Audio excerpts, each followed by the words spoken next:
I go ahead and push the button now and make sure that it doesn't tank my internet by recording and streaming at the same time. We seem to be good. I can be good. I'm not in PowerPoint mode. Excellent. Okay. Ooh.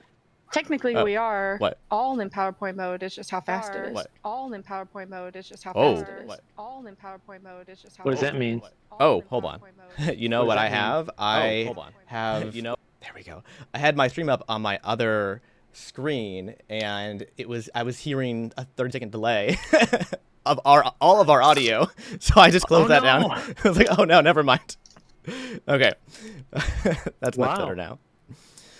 All right, so welcome everyone to the first session of Riffrunners, our post D&D campaign powered by Sentinel Comics, and I am your new friendly neighborhood GM, not DM anymore. Going to be guiding you through this crazy adventure we're about to embark upon. So now this is a new rule set for everybody, so things will be a bit bumpy at first for all of us, and that's okay. we'll grace each other, and also the amount of abilities and custom rules we're going to be using will also slowly increase as we go in order to not overwhelm everybody all at once, right? With all this stuff. Thank you. You're welcome. It's also for my own sanity too, so it's for all of us. We're also using real dice only for this game for the first time, so hopefully you have your dice in front of you, and you have them ready to go. I know that Sarah has 300,000 dice, so I think she's probably set. She could use a new die for every roll, I'm pretty sure. So, look, 90% of them are upstairs. Okay, I only have 1, 2, 3, 4. Don't exaggerate. She doesn't have 300,000. Maybe. Look, I've got 100,000. No, I didn't. Okay, so yeah, there's 1, 2, 3, 4.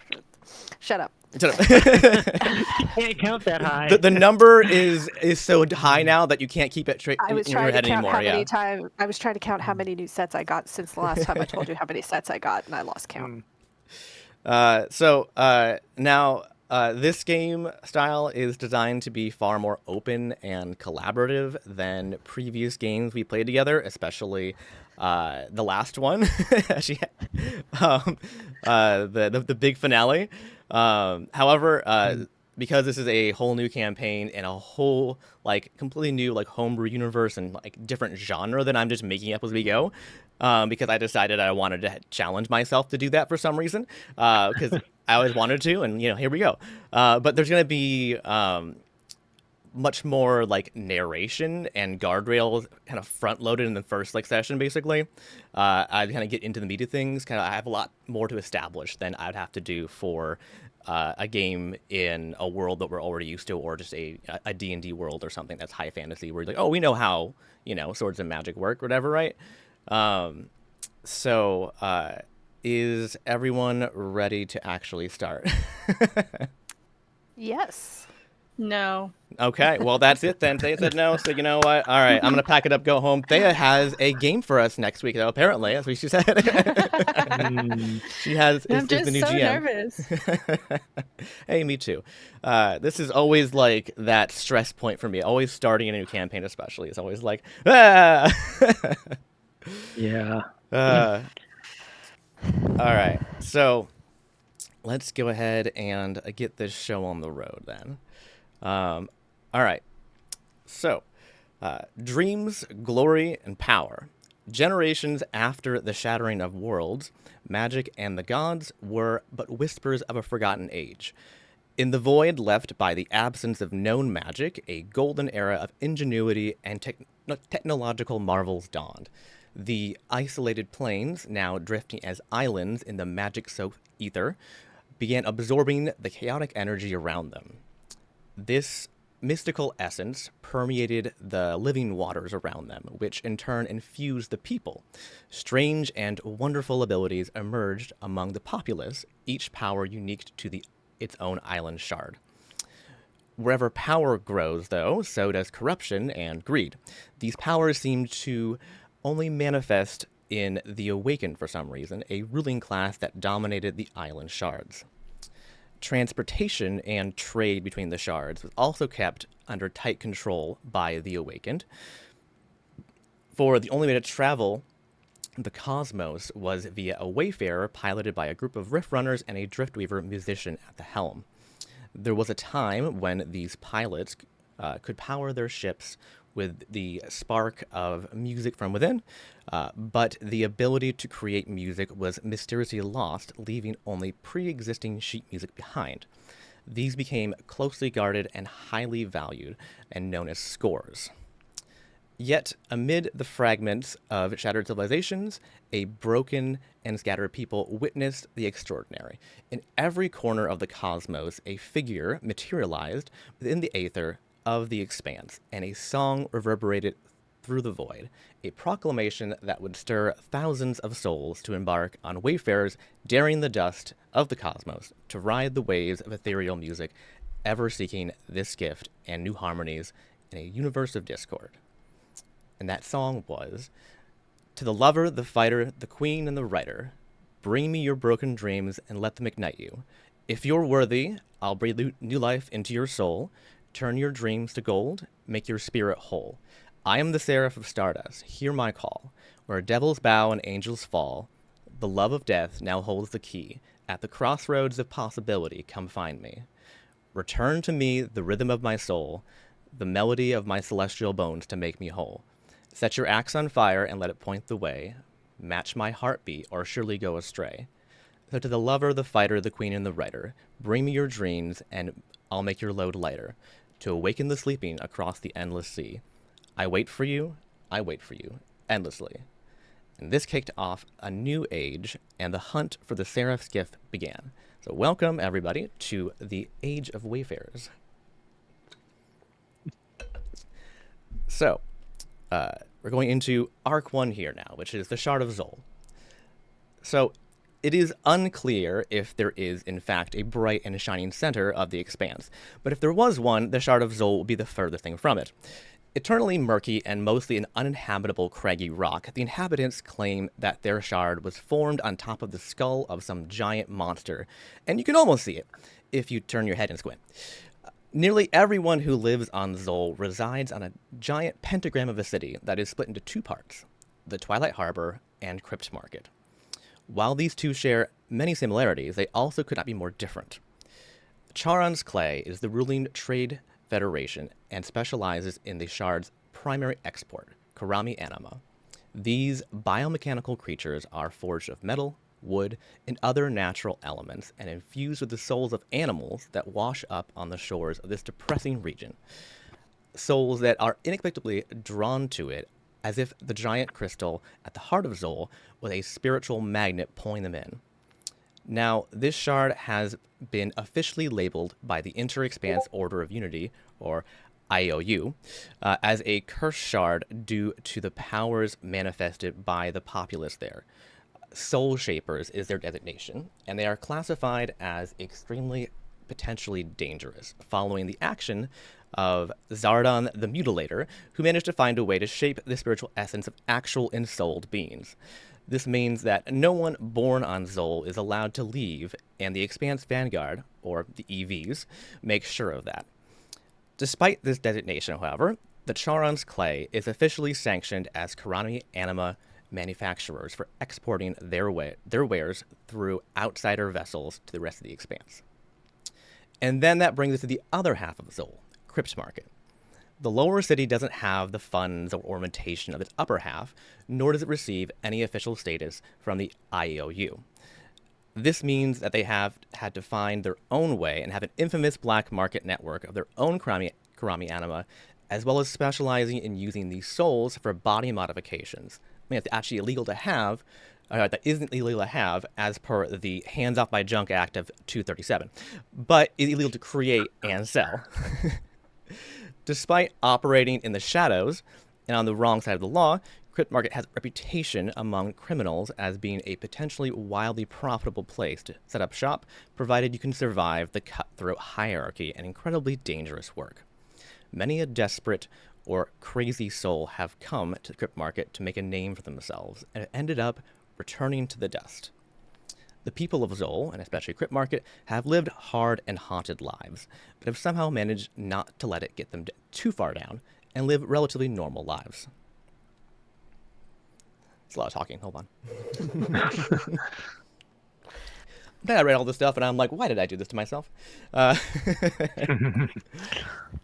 So, Nyessa Weaver clambers down the roof of Spinner's Soul, her 8 legs being careful not to damage the shingles any more than they already are, while carrying a steaming hot sweet potato pie and kettle of nettle tea.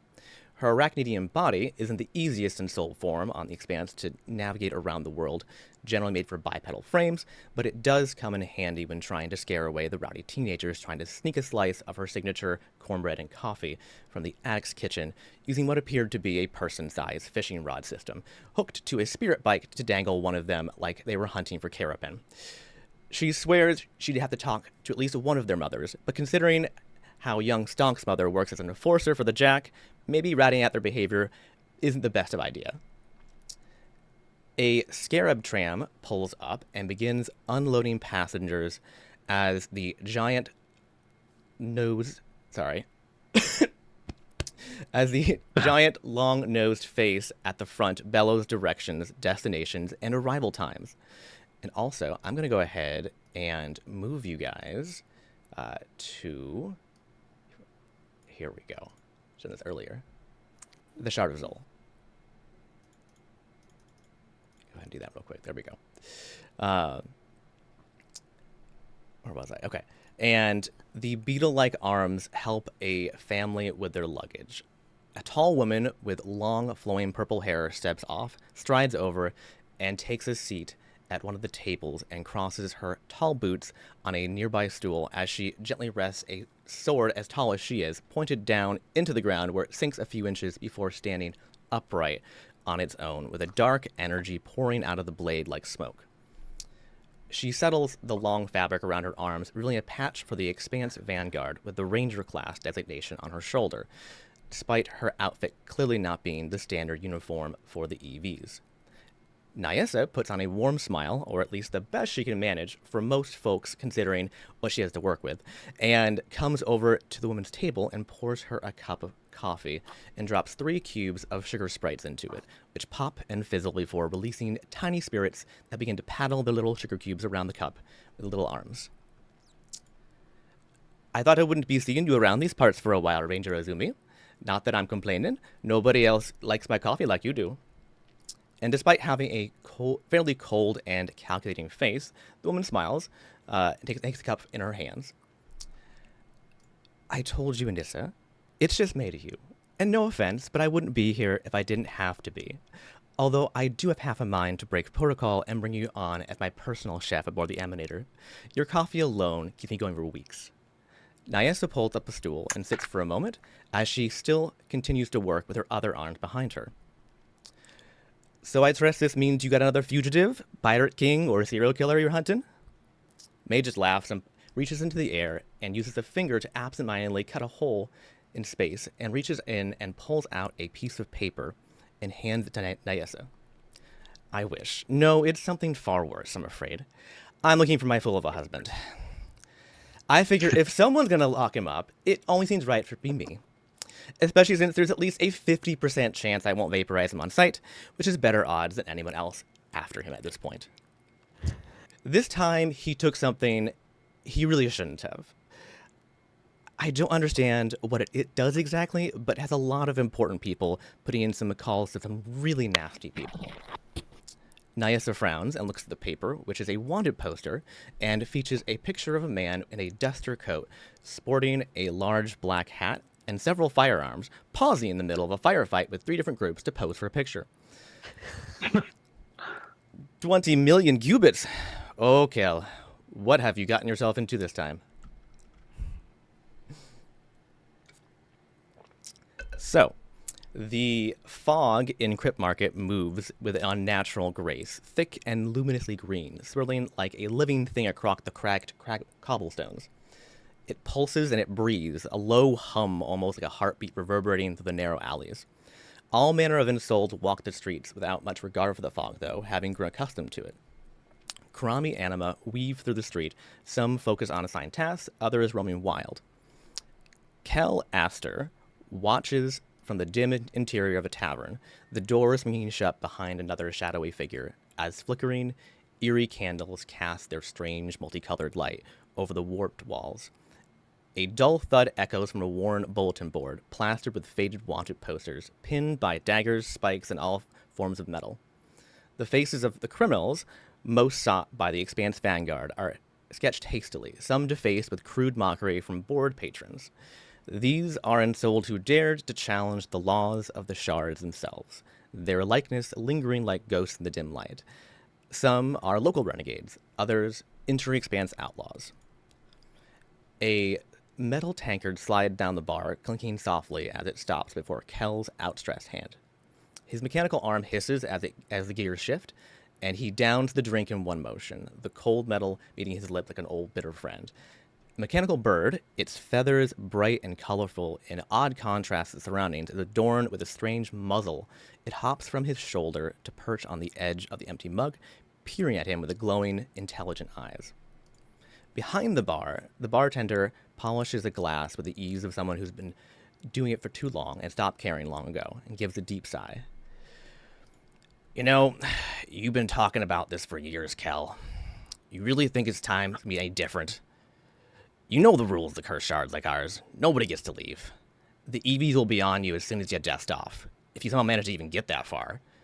And who's gonna play the damn score, so you aren't just dead weight?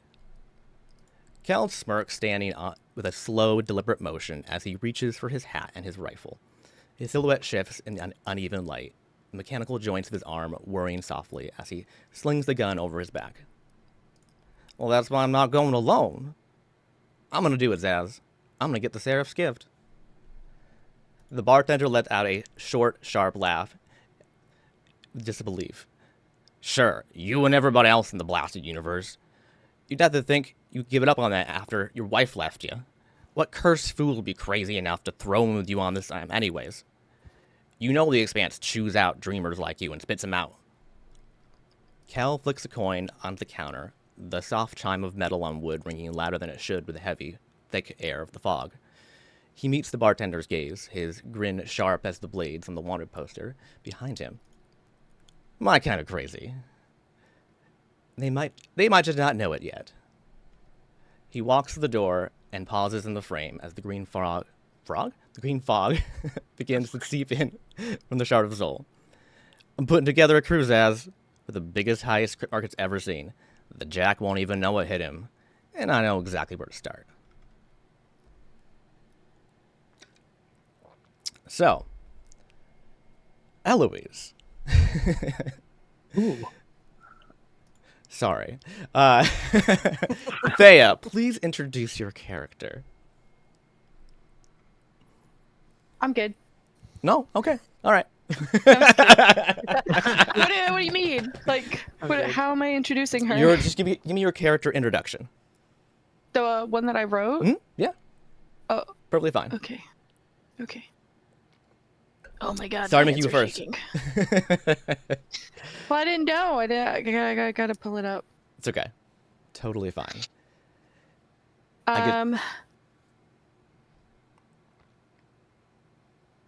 Eloise is from Pomperos, a shard that doesn't agree with their presence and causes generational world-ending events. Because of this, her people have learned to be adaptive and became known for their scientific research and teach that they're about unity and peace. She grew up in an orphanage, got into some trouble that ended up getting her off of her shard, and then she ran away, and now she's looking for her half-sister on Soul. Fantastic. So, can you describe Eloise for me? How so? Like physically. A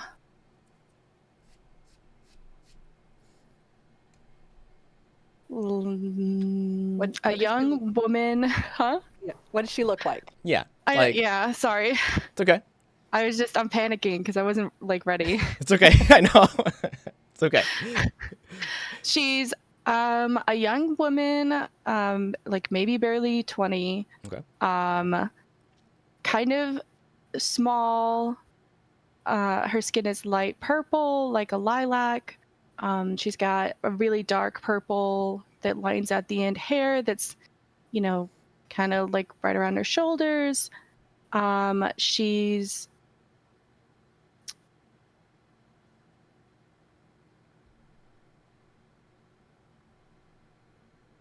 she holds herself in a small way. Kind of blend in. Yeah. Okay. Yeah. Okay. Fantastic. And also, if you can just let me know what is the class or archetype that you picked for her. The archetype? Yeah. Obviously that's physical powerhouse. Right. Awesome. Fantastic. Okay, so Eloise, after many sleepless nights traveling, trying to unravel the overly flowery writing style of your father's journal, you finally managed to track down one of your half-siblings, a sister who, for some reason, decided to hop on a ship to the dark stain of the Expanse shortly before you got at her home shard of Sugar Pine 9. You followed her trail to the shard of Zol, only to find out that she'd been locked up by the Lamplighters in Twilight Harbor for failure to pay any of the products and services she took advantage of during her short stay here. Well, at least it wasn't the enforcers down in Crypt Market, at least. They would have just broken her kneecaps and left her in a ditch, and then you'd have to knock all their teeth in, and that'd be a whole thing. So you thought You would never do that. Of course not. No. And you thought that breaking her out of jail would be a fairly simple affair, honestly. You could just go in, knock out a few guards, and then break open the cell door. You know, you've done before, right? Easy peasy, in and out, right? Unfortunately, those doors were made out of metal, so they had hinges and bars and normal locks. Instead, what was before you is what you would describe as more of a living bone cage of a door than anything, and no matter how many times you hit it to try and break it, it just keeps kind of regrowing. The delay, unfortunately, led to an alarm being raised and dozens of lamplighters, which are basically the upper town guards, essentially, right? They are crowding the area around you, blocking all escape with weapons raised as they move closer and closer. You hear someone, unseen, loudly clear their throat at the back of the room behind the group, and a playing card burning with soulfire shoots across the room and hits the cell bar next to you and sticks into it, displaying an ace of clubs. Oh, now, gentlemen, I don't think you want to be doing that. You seem to be confused here. This isn't a prison break, it's a prisoner transfer. Or do you not recognize Eloise de Cruz, cousin of Delamander Cruz, the Jack's latest ace? She simply came for a garbage pickup from, more proper display down in Crypt Market. Oh, you know how much your good man Eamond likes to encourage barbaric displays down in Crypt Market, in order to make all of you up here feel a little more safe.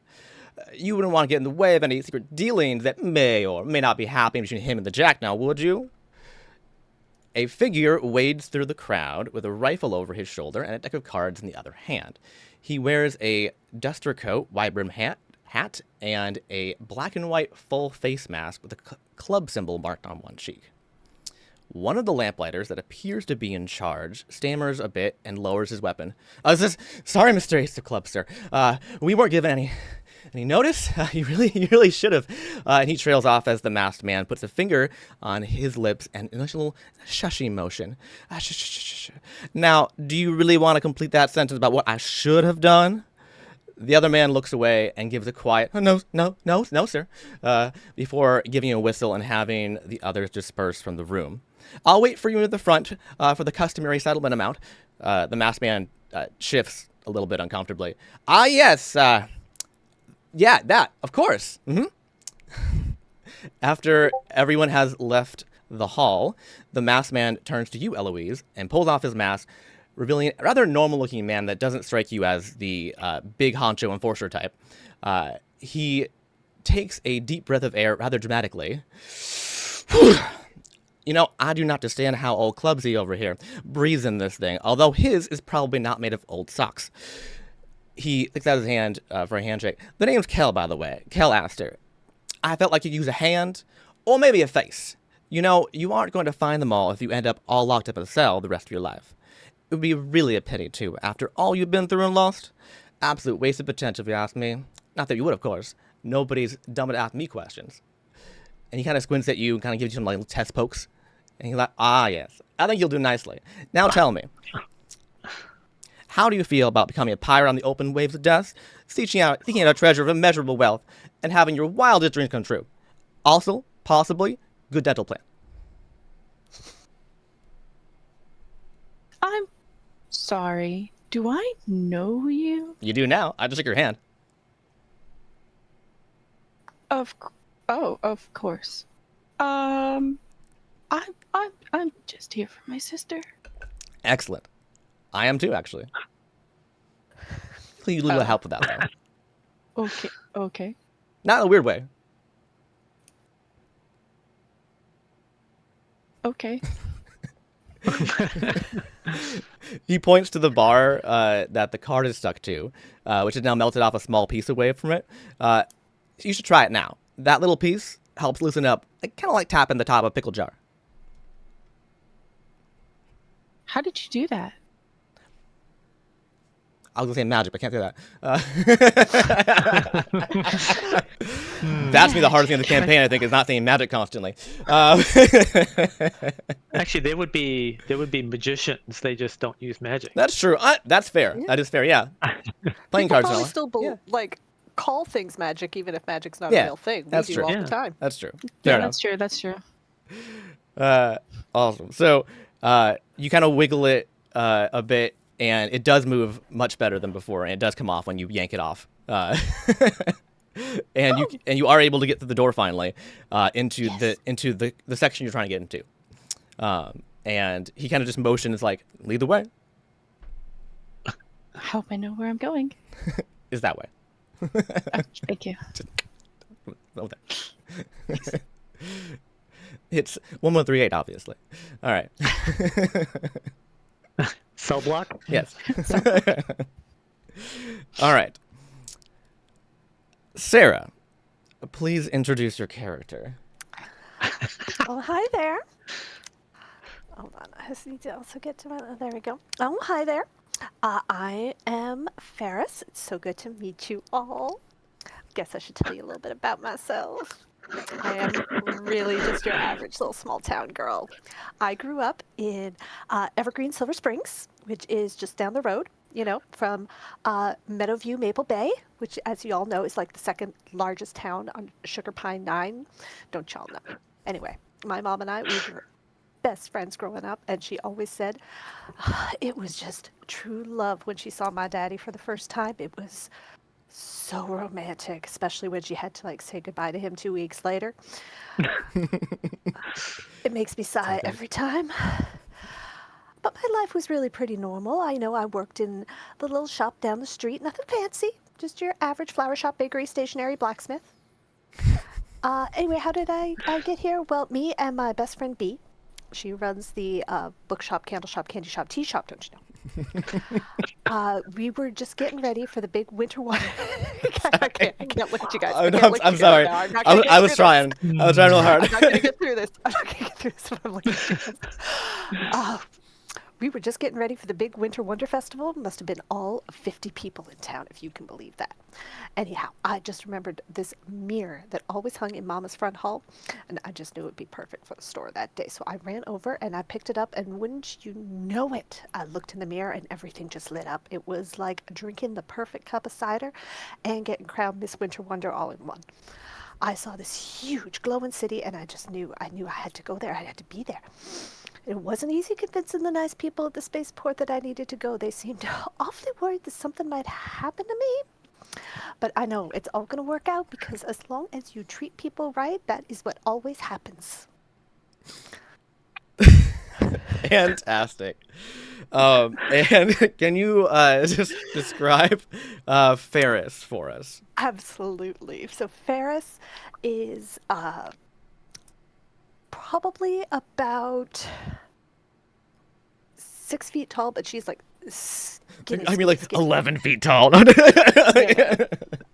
She could fit in most places. Mm-hmm.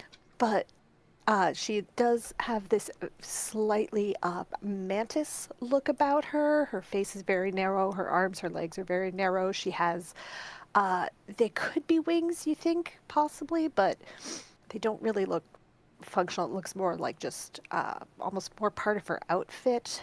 And she is wearing like an alarming number of knitted scarves.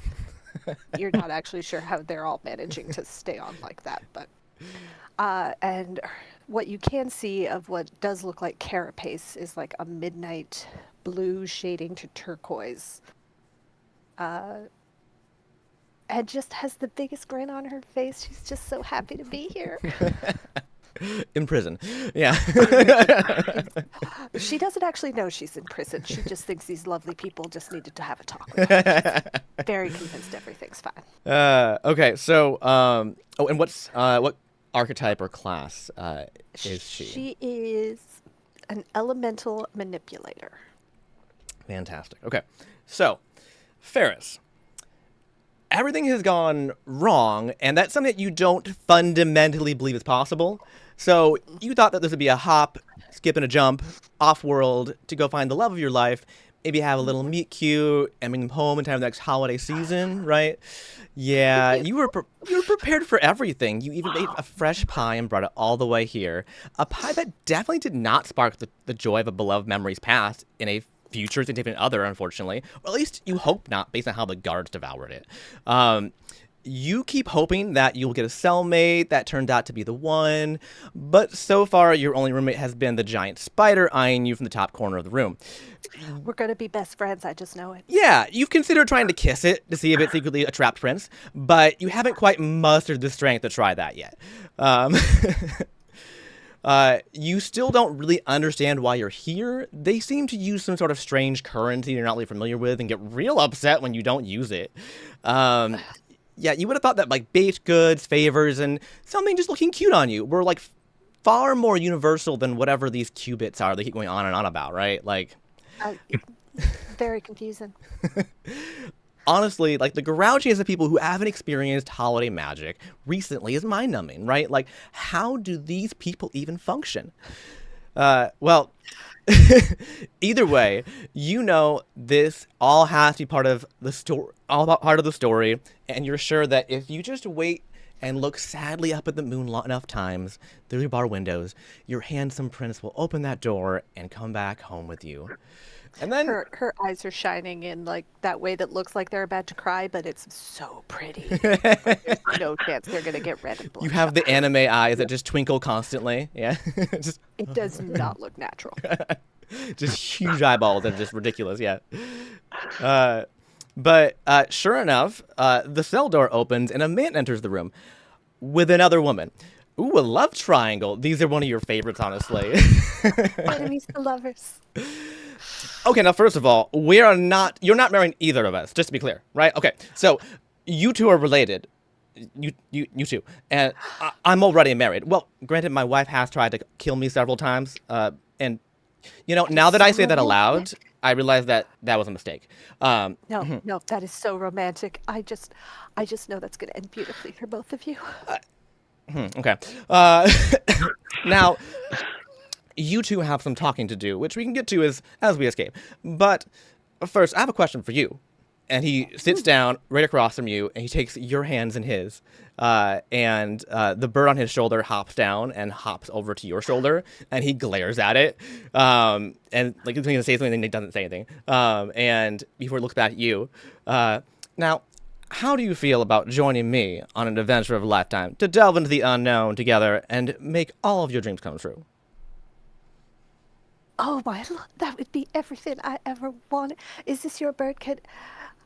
I feel like I need to do a duet with the bird right now. I mean, if that's what you need in life, I suppose that is perfectly fine. He is muzzled. He cannot sing currently, unfortunately, so that does not quite work at this moment. Okay. And the bird does have actually a muzzle on it, which is very weird for a bird to be muzzled. She almost. So it's like two things are happening in her brain at the same time. One hand is reaching for the muzzle because she does now instantly feel like the need to, for some reason, sing a duet with this bird. But she is also focused in on the woman that she's just been told she's related to. It's like two stories are running simultaneously in her brain. I'm sorry, we're related? And she reaches out like her other hand towards her, like, oh, well, that is just the best news. Oh, wait till Mama hears this. She's just going to be thrilled. Maybe we should go somewhere. Oh, sure. Yes, absolutely. I would be delighted. She's just like constantly looking over her shoulder, like they're gonna come back. Yes, we should probably hit the road. Honestly, we can do the family reunion on the way. I think. Now, they did seem like they really needed to talk to me about something. I wasn't really following. I think that they're good actually. Yep, that pie you gave them really was all they wanted. I feel like I should go check. Nope, they are 100% perfectly fine. And they actually, you don't want to bother them. They have their own little ritual they're doing right now. It's a whole thing. You understand, I'm sure.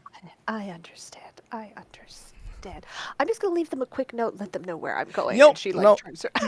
I already informed them. Don't really worry. Tell them, since we're not quite sure. Oh, that's true. I mean, you could say away if you wish to, I suppose. But we really should go. I know. And she takes off like two of her scarves, and she leaves like two scarves decoratively rolled so like they look like little swans. Just, like, okay, I'm ready to go. I'm ready to go. How did you do that so fast? All right, whatever. Are you sure you want this one? He talks to Eloise. This is your first one. This is the first stop. All right. All right. And she's already like, despite the insane height difference between the two of them, she has somehow managed to like link arms with Eloise. Yeah, you said she was 6 foot, and I'm in my brain. Eloise is like 5. Yeah, just barely. It's 5. It's insane. It's insane. But she's managed to somehow get their arms linked, and it's just like walking down like best friends. Is your mother this tall? Right? Actually, you have gravity on your shard? Yes. My mama does look mostly like me. She's more like a green color though. Yeah. Yeah. Well, anyways, if you don't mind, I actually could use both of your help with one more stop while we're here. And he motions to go to the next cell block over. Okay. Pop, can you please introduce your character? Sure. Greetings, my name is Bungie. I'm from the Shard of Basiska Dominus. I guess you could say I'm a Brasiscan, but most of the biologicals in my shard would deny it. I am a B1G model of a TACBot companion line of companion toys. Yeah, I'm a synth, but that doesn't mean I'm not a person, right? I came to Zol because my records show that this is the wildest, craziest place to get content from my book. Oh, did I tell you I've been commissioned to be the first synth author? That'll teach the biologicals back on Brasiska. Synths can be creative too. I'm not sure if you all know about TechBots, but we can usually only say sentences that are pre-programmed into our memory chips. But I fixed that. I snuck into the Soul Forge on Zol and learned some very useful technological secrets. So I can now speak my own mind. Too bad I got caught, but I don't care. It was worth it. Does anyone want to go skydiving with me? Do you want to go skydiving? I think I know one person who will on this team. Or maybe she wants to make a snowman. Terra has no sense of self-preservation or her own mortality. She'll do anything you tell her to. Go ahead, and can you also go ahead and describe Bungie for us? Well, some tell me that my tops are made out of rubber and the bottoms are made out of spring. That's because my top is kind of rubbery and my bottoms are kind of maybe springy. So I'm a very springy, rubbery kind of guy, you know? Is there anything else you want to know about me? What's your archetype, Pop? Oh, and by the way, so I have a hard time sitting still. So if you see me bobbing up and down like this, it's not like I don't like you. I really do like you. I just I happy to bob see up ya. and down a lot, you know. That's just because that's how I'm made. What's your archetype, Pop? Okay, so let me look it up.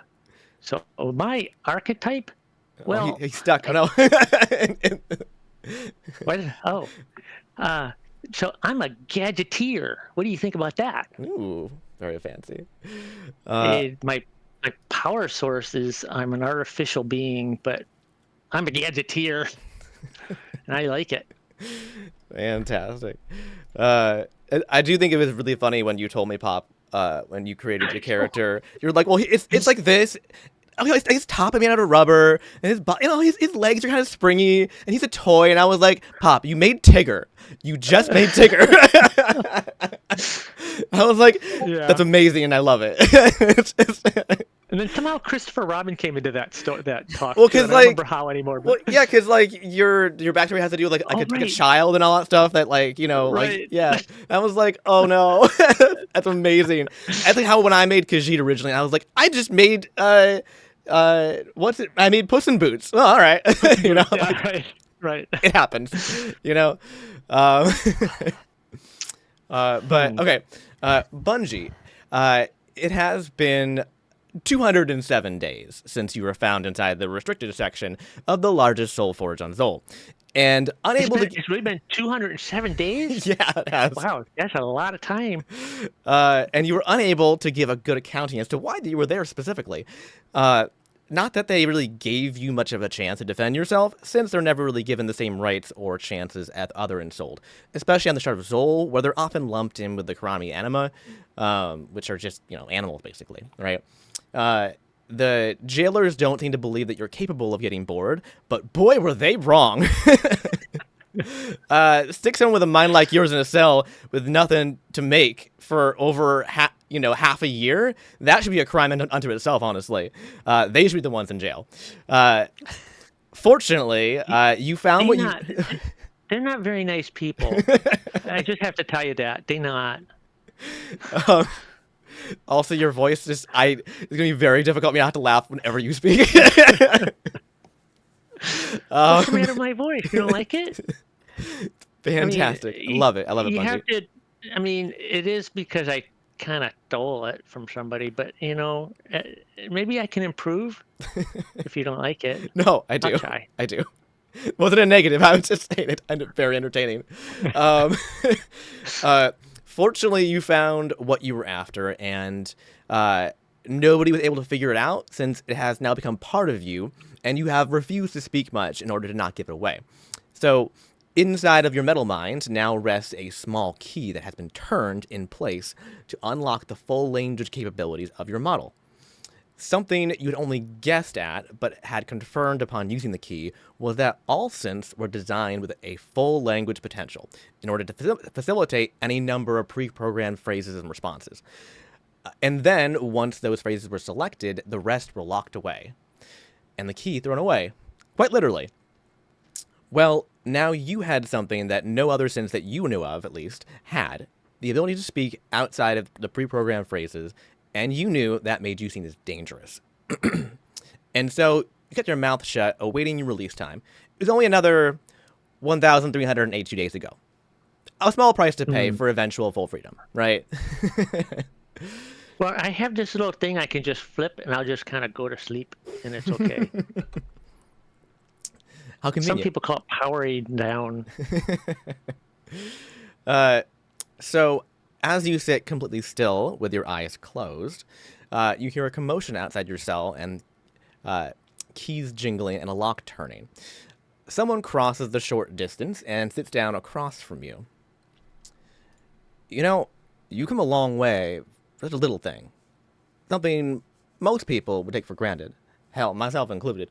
Now, I'm sure you want to keep it to yourself so you don't get taken away from you. And I get that. I really do. But don't you want, maybe something more? Don't you want to be able to make a real difference in this world? Not just for yourself, but for all your people. I can help you do that. Because I've made a choice. A choice to believe in you. He taps your chest. And in your dreams to help make them a reality. My question to you is, will you do the same for me and the rest of my crew? We're going to get off this cursed rock. Do you want to come, have the adventure of a lifetime, or sit in this cell, counting the days until you get released, just so you have to hide your new ability to the rest of the world anyways at the end of it? Look, I can promise you, if you come with us, you'll never have to hide. Run, yes. Hide, no. You had me at adventure. Will it be an adventure? It will be adventure. I can promise you that. Wait. Okay. Well, let me ask you something. Will it be dangerous? Yes, absolutely. Okay, let's go. Interesting selling point. All right. Wait. Are you thinking maybe we'd be like pirates? Absolutely. Okay, I'm all on board for that. Let's play a game. It's not a war game, is it? Let's play a game. Oh, yes, I'm ready to go. Life is the game. All right. So we just have one more stop. But first, I need to see a man about a horse. As soon as they come out into the hall, Ferris is just there explaining, like, in detail every festival that takes place on her shard to Eloise. And she's only at the second one, and it's clear she has not stopped talking since she left her cell. Fantastic. Is Eloise falling asleep, or is she really interested? Right? I'm guessing probably more shell-shocked than anything. You're muted, by the way. You're muted. Stunned into silence. I have no idea what's going on right now. I'm just gonna go along with it. And then the next festival, oh, you'll love this one. It's gonna be so great. We have a big parade. She just pulls out the book like, I God, it must be wrong. Like, who's next? Who else can I find? I've made a mistake. Mistakes were made. I don't know. So are they just outside the door? Yeah. Did somebody say parade? Yes, we have one parade here. Oh, we do it every third cycle. You love it. Ladies, don't say Did you say something? No. Oh. This is my sister. We just met. Oh, that's very nice. I know, right? Don't get Bungie and Ferris together for too long. We're just gonna be in trouble. Oh dear. All right. How big is Bungie? That's a good question, actually. Yeah. Hold on. I just said 4 to 5 feet. Oh, we're the same size. Depending on like where the strings are relatively. Yeah. And how much he's bouncing. How do you measure when he's going this all the time? It varies. It's sometimes at 4 feet, sometimes at 5 feet. Yeah. All right. So, Eric, please introduce your character.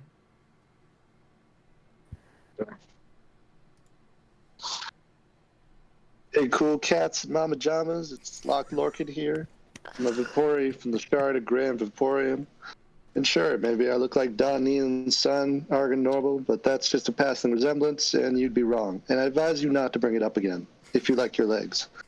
I'm here to make qubits and pull off some small-time heists and get to know some rich ladies, if you get what I mean.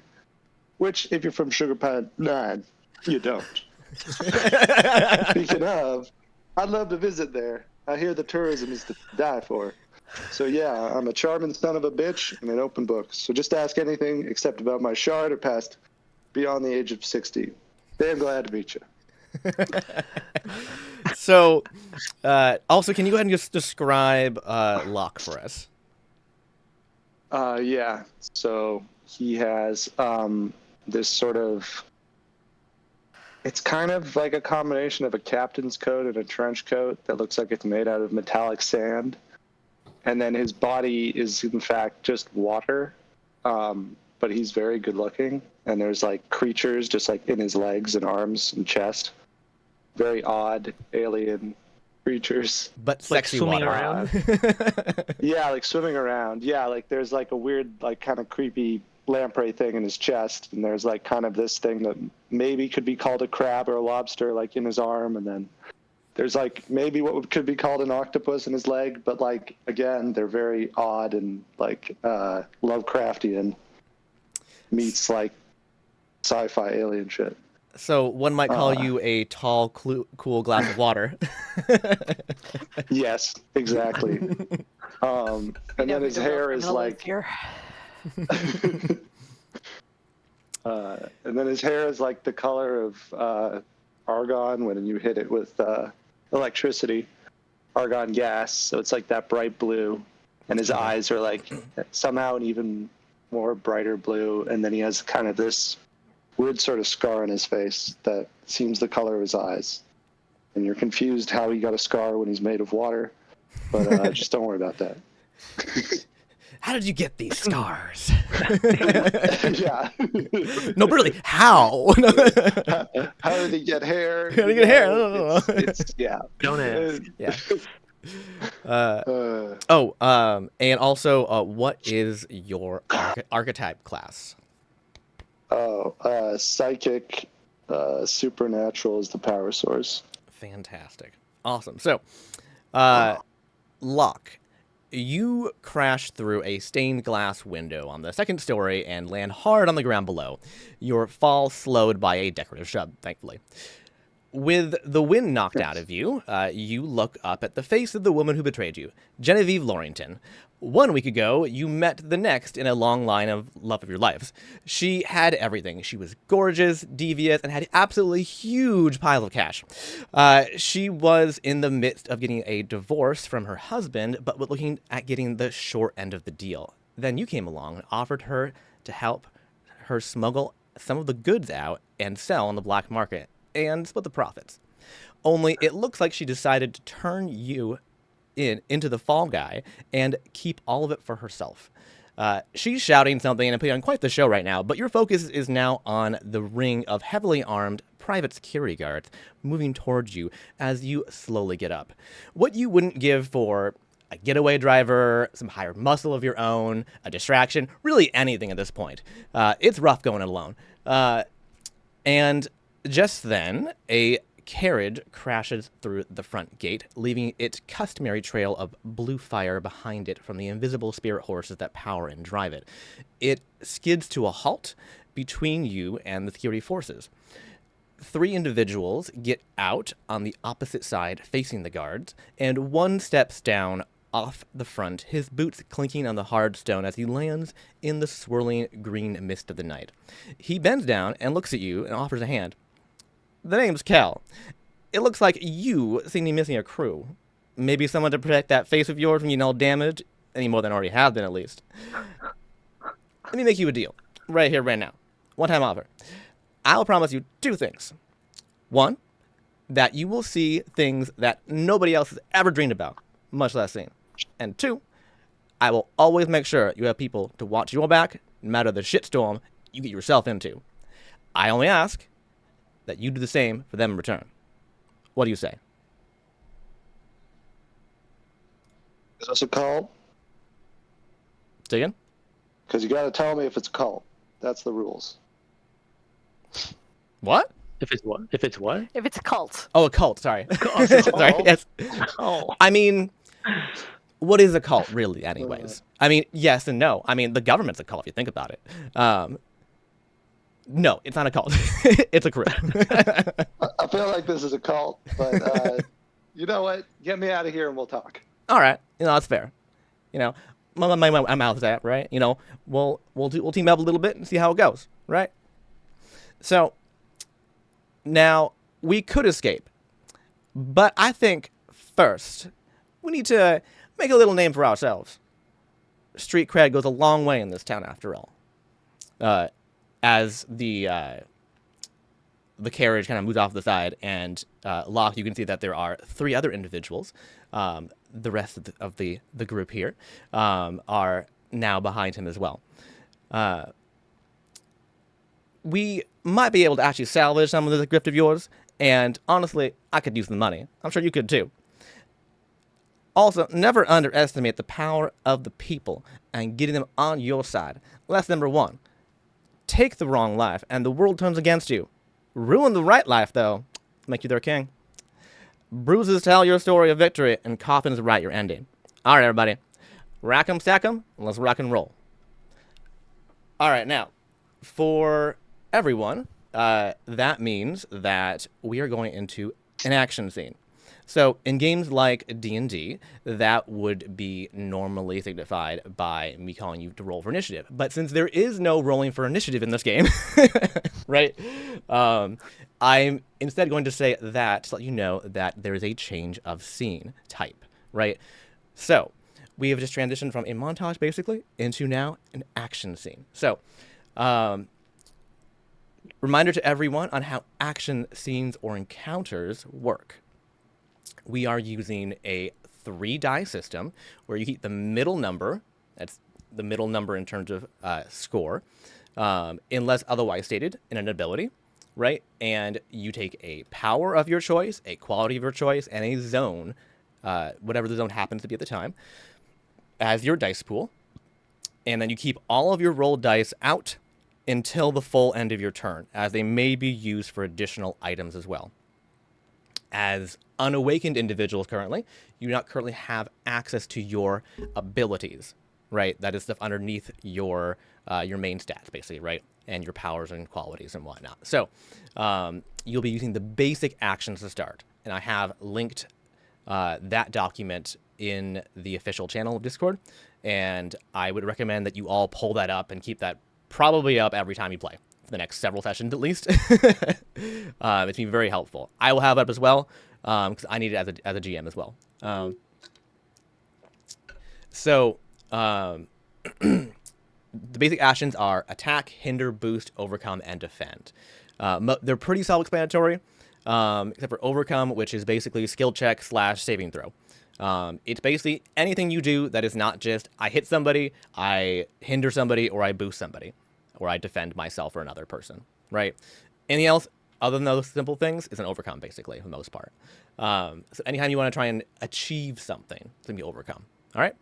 So, and reminder, you do get to pick what power and quality you want to use. Don't metagame it to try and just do whatever the highest die is, right? Do whatever makes sense based on what you're trying to do and what you feel is applicable. And sometimes that's going to mean that you're taking a lower tier die, ability, or even if you're like, hey, I don't have an ability that really fits here at all, that means you take a D4 for that die, all right? And that's okay. And especially starting out, we're going to have a lot more D4s than you'd have normally, right? Especially if you're like, oh, I don't think I really have that kind of power right now, especially in that powers category, then go ahead and take a D4 for that, okay? So also in many cases for action scenes, I will inform you of your objective, some of which are optional, right?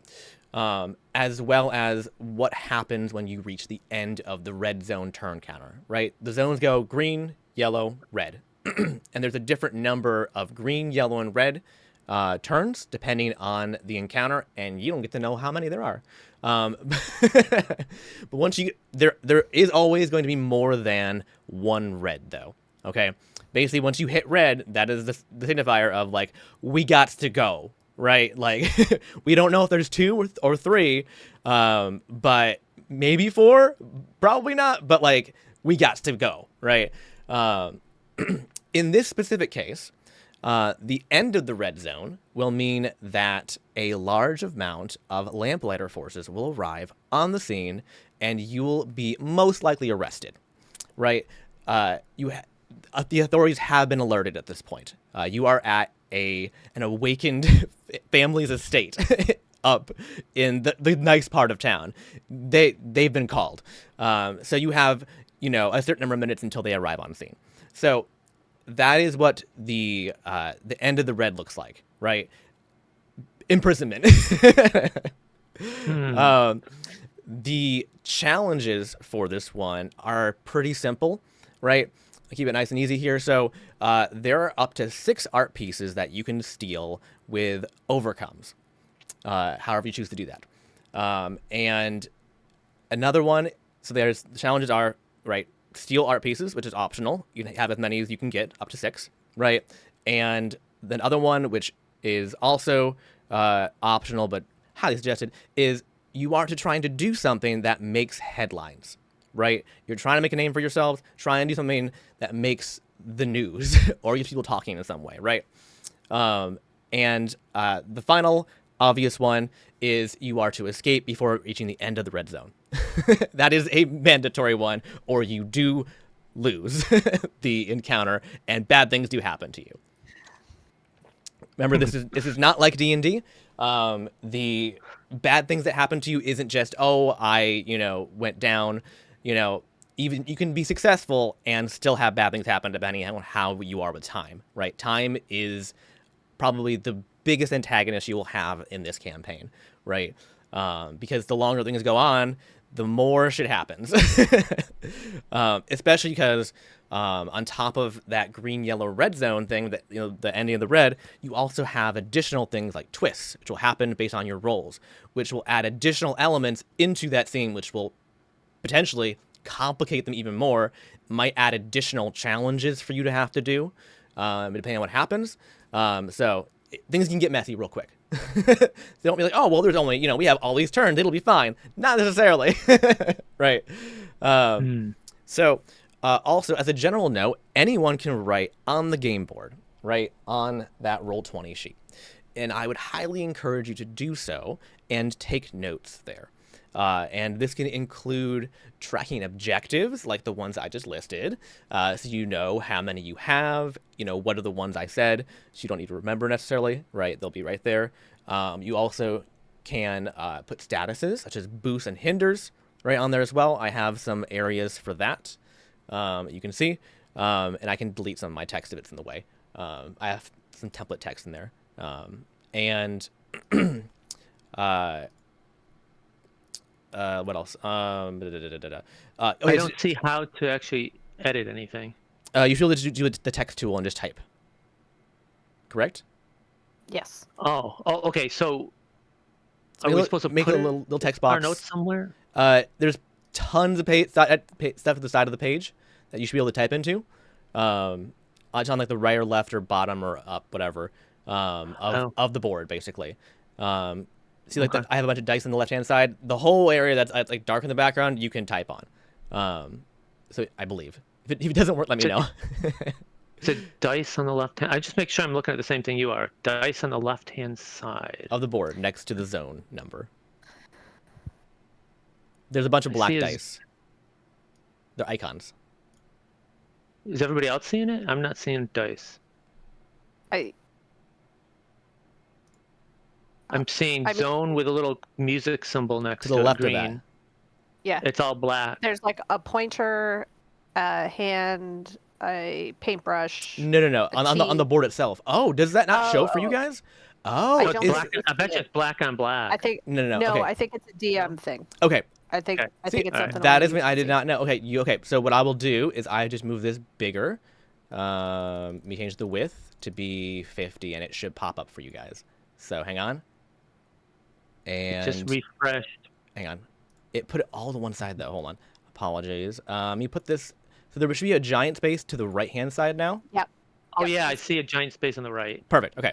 That'll be your note section then over there. All right. And the dice that you don't need to see just yet, they will appear when I pop them in like that. The area 1 to that. Yeah, they're super small, but that's... Yeah, you'll probably just zoom into that section, the area section there. Yeah. Yeah. When we Okay. do combat and whatnot. Okay, so So if we add a text box, can we delete it? In other words, I don't know how much yeah, I can play versus I'll you screw should things up be able kind to of thing. delete it, yes. And if not, I can delete it too, I believe. So you should be able to just add whatever you want over there on that right-hand side. Yeah. And I can grab it, and I can move it, see? And that's fine too. So you guys all have like full capabilities. You can even move each other's icons around too, because it's not a big deal, right? So you kind of have full reign there to play around. So 1 second here. I'm going to go ahead and this is also a test drive for my live edit capabilities for how fast I can do stuff too. I didn't pre-make the encounter labels and such because I wanted to see how long it would take me to make it in real time. Right? Because the idea is that I can be able to try and use the same game board, and I can just change the names and the dice and whatnot out for whenever you guys do something Yeah. crazy, right? So just real quick here, I'm going to go ahead and this is going to do courtyard and art gallery. Okay, perfect. I also recommend, guys, go in and change your text color because the default black. Oh yes, change Yeah, to I white. just Yes. discovered that. Change it to white. Change it to one of the pastel-y colors, something, anything. Yes, 100% do that. Yeah, because I typed some stuff and didn't show up. It's like, what's going on? Yep. Oh, there we go. Okay. Yeah, there you And go. I can delete it. Okay. Oh, I You see. can- Wait. Then you have to, in order to delete, you have to go back into the regular select. Is that how? Yeah. Okay. Yeah. All right. I've never used this before, so I wasn't. Yeah, this is all new for all of us here to try and I figure assume out we how can everything only works. delete our own stuff. I believe so, Right. yeah. I have master capability, but I believe that you can do anything on Right. your end. So hold on. I need to go ahead and add my enemies now. So I have a D8, a D6, and a D4 in the... That's not right. Is it? No, she'll be up there. I'll move her down below. Okay, so D8, D6, D4 in the courtyard. I think this is backwards. Yeah, this is backwards. Okay, that's fine. So I 1d8, 1d6, and 1d4 in the art gallery. Okay. 1d6. You're a 6. An 8. And a 4. And if you notice, I am using the dice as their the minion thing. So, or not minion, but the enemy thing. So let me go ahead and change this real quick. I know it's a little clunky, I know, to try and start doing this, but bear with me here. Yeah, it's Oh my really hard to God. tell the difference between the different types of dice. Is there a bear with you? Is there a bear? What? What? You don't know the tweet No. where they're talking about like how you like hint at something and it's like bear with me. Oh. Okay. I didn't see that. Hashtag chronicling online. Oh dear. I did have a question. I know because you said that we weren't awakened yet, so we only have basic, but you did Yes. obviously I think you were explaining the powers and stuff too. But so for this we only have basic, which is that standard? Is it the standard or do like You don't have the I'm just under you have powers and qualities, right? Underneath that you have all your abilities, right? They're labeled as abilities. You don't have any of those. So okay. the way that you attack is you just pick a power, a quality, and your zone. So Okay, so we just have those first 3 boxes. That's all we have. Okay. Yep. Okay, so originally you had said we wouldn't have any of our powers, so that's an old info. It's going to be a thing where like you're going to be using a lot of D4s potentially for that, but if you have something that is going to be applicable, right, that you feel like, okay, that, you know, it works as an unawakened individual as part of like my, you know, my people basically, right, then you can still use it, right? But you will see a lot of D4s still, unfortunately. So Okay, so in general, powers are going to be D4s. they should There might be yes. something exception. Yeah, But... occasionally depending on the Okay. individual. Yeah, I realized that there's just a lot of powers to deal with on you guys' side, and I was like, all right, I'll just you know allow it if it makes sense, rather than having a discussion each time necessarily, right? And Like I think maybe this I is one could... of those. Oh. Go ahead. I think this is one of those things where it's like it's just not gonna click in my head until I like I know. really Do it. see, like Yes. particularly the overcome. I did not understand that at all. Yeah, overcomes But are. I think once I see it, yes. it'll. Yeah, and Yeah. I'll call for it basically, like a Yeah. saving throw basically, and then we'll go over it then. Totally fine. Okay. 1 second here. I'm just trying to make sure I have all of my stuff in order. And that's I need the. Yeah, I like to think of overcomes as like ability checks in D&D. Mm-hmm. Or skill checks or They're whatever. skill checks It's slash So saving we're not throws. having to say when we're overcoming. We're being told overcome. You say I want to do a thing, and I say give me an Oh, okay. overcome, right? Okay. It's like a saving throw basically. Yeah. Yeah. Yep. Okay. Oh, actually, hold on. These are. I can do this. I can copy paste, which is wonderful. We have 2 of these guys. I hope I did not make too many and you get murdered. You know, that's how it is. I don't know. The game does not balance for not having abilities, right? So I don't know. I have 2d4 pirates. Great. So we're gonna end up in jail. Possibly. You know, you live and you Yeah, learn. it's not against the law to be like, okay, that's not. I need to redo that.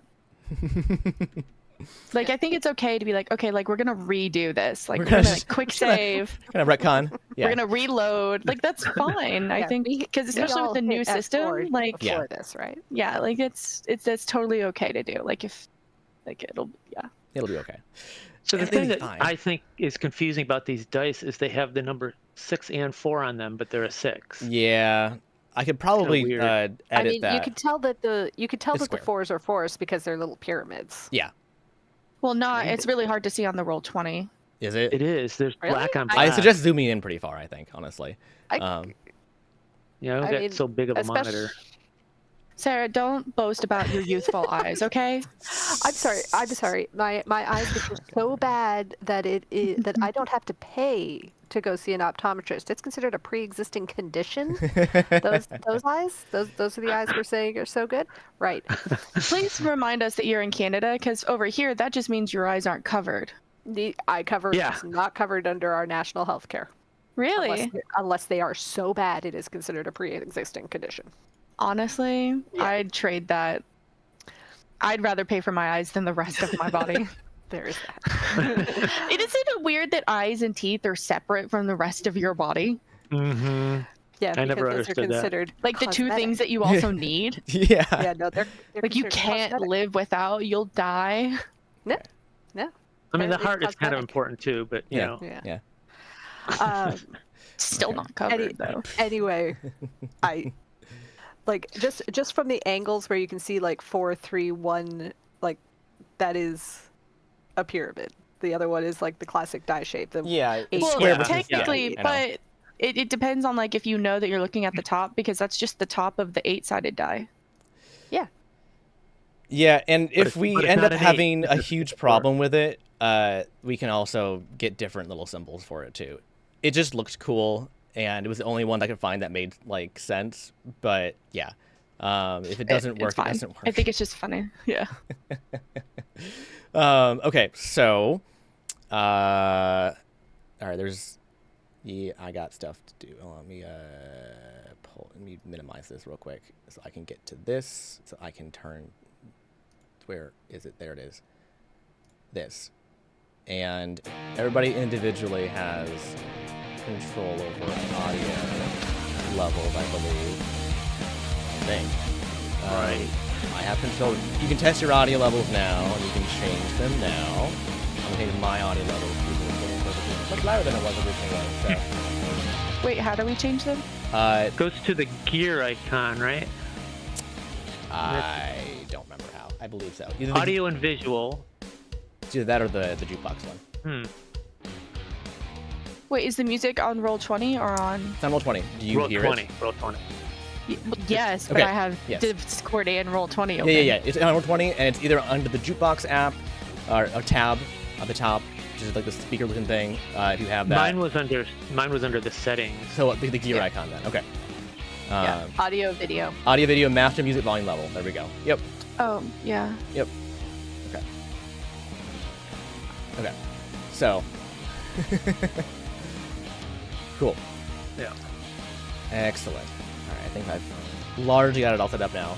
All right, so we are starting in green zone, obviously, so you will see you are all in the courtyard, right? As where you got out of the carriage, and you have. I only put 2 private security guards there, which unfortunately for you also have a gilded Karani anima with them, which is the gold and red variant, which is the brand colors of Charon's clay. And I'm gonna do something that I have not even popped to yet. He knows all, I feel like, about my stuff. And I'm going to introduce the first of many, but the first unique, I don't want to call it a rule, feature, we'll say feature, okay, of this campaign over other kinds, which is called flips. So what will happen is that potentially I'm asked a question as the GM, or I, put something on the table, and instead of me just saying, oh, it's this thing, whatever, I'm going to flip it, and I'm going to make you guys tell me what it is, basically. You have to answer the question now, right? So, you pull up my enemies list. I'll give you a description here of what the Karami anima are most likely. Let me pull them up real quick. This is the EVs. Hold on. That's not the right So you're thing. going to list a bunch of choices and we're going to choose? Is that Sort what of. you're I'm going to saying, give you a quick description. So, so Karani anima. That's spliced. These are not spliced. These are Terra charge clay. There we go. So, the gilded Karani anima.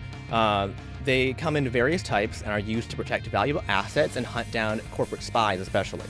So, they are officially branded red and gold colors to represent Charon's clay, and usually take the form of winged creatures, most commonly gilded phoenixes, gilded horned owls, gilded raven swarms, and gilded snake dragons. But they can include all sorts of things you can come up with, basically.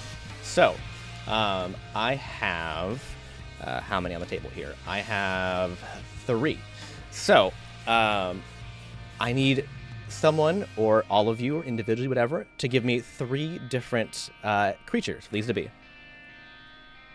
I like the snake dragons. Snake dragon, okay. One will be a snake dragon. So, Flying wildebeest. Ooh. There ooh, Swarm of insanely fat bumblebees. Okay. Fantastic. Like perfectly round, teeny tiny wings. These things should not fly. Oh, but they're so cute. Can't spell They're so wildebeest. Wildebeest? I don't know how to spell wildebeest, honestly. That seems... You know what? Wild I'm gonna... wild with an E. No. I'm gonna do this. Spell them however you want. Yes. Wildebeest. There you go. With a dash in Perfect. between the letters. There we perfect. And then you said a bumblebeest. Nailed it. Yes. Perfectly spherical bumblebee swarm. Okay. Fantastic. The bumbling bumblebees. Bumbling bumblebees. They The are really fat ones. like absolutely perfectly spherical. They have 2 tiny, teeny, tiny little wings at the top. They make like a very joyful kind of humming sound. They're adorable. Fantastic. Yep.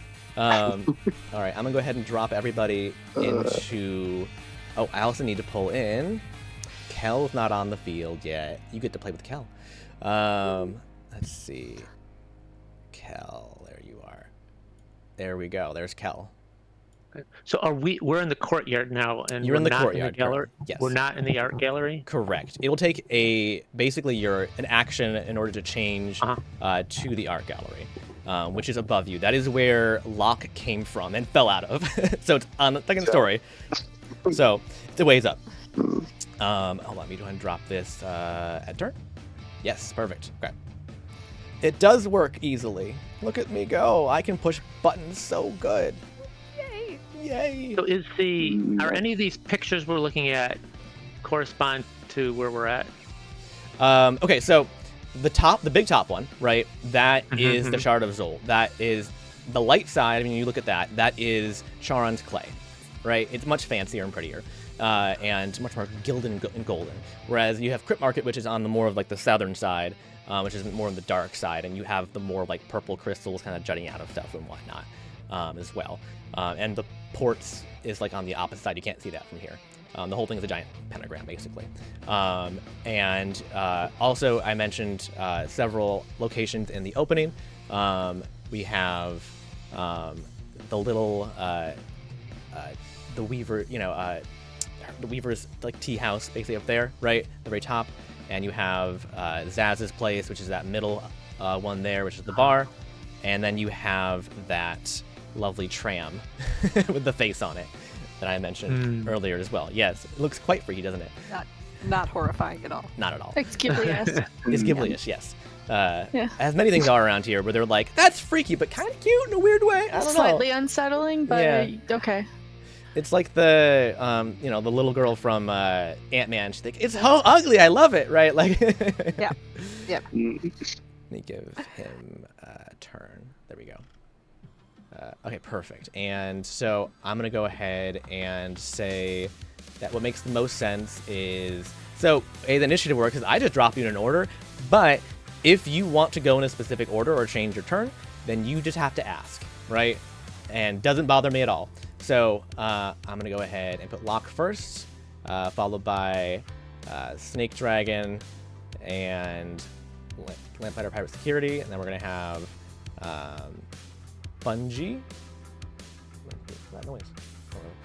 Go next with the Flying Wildebeest after him.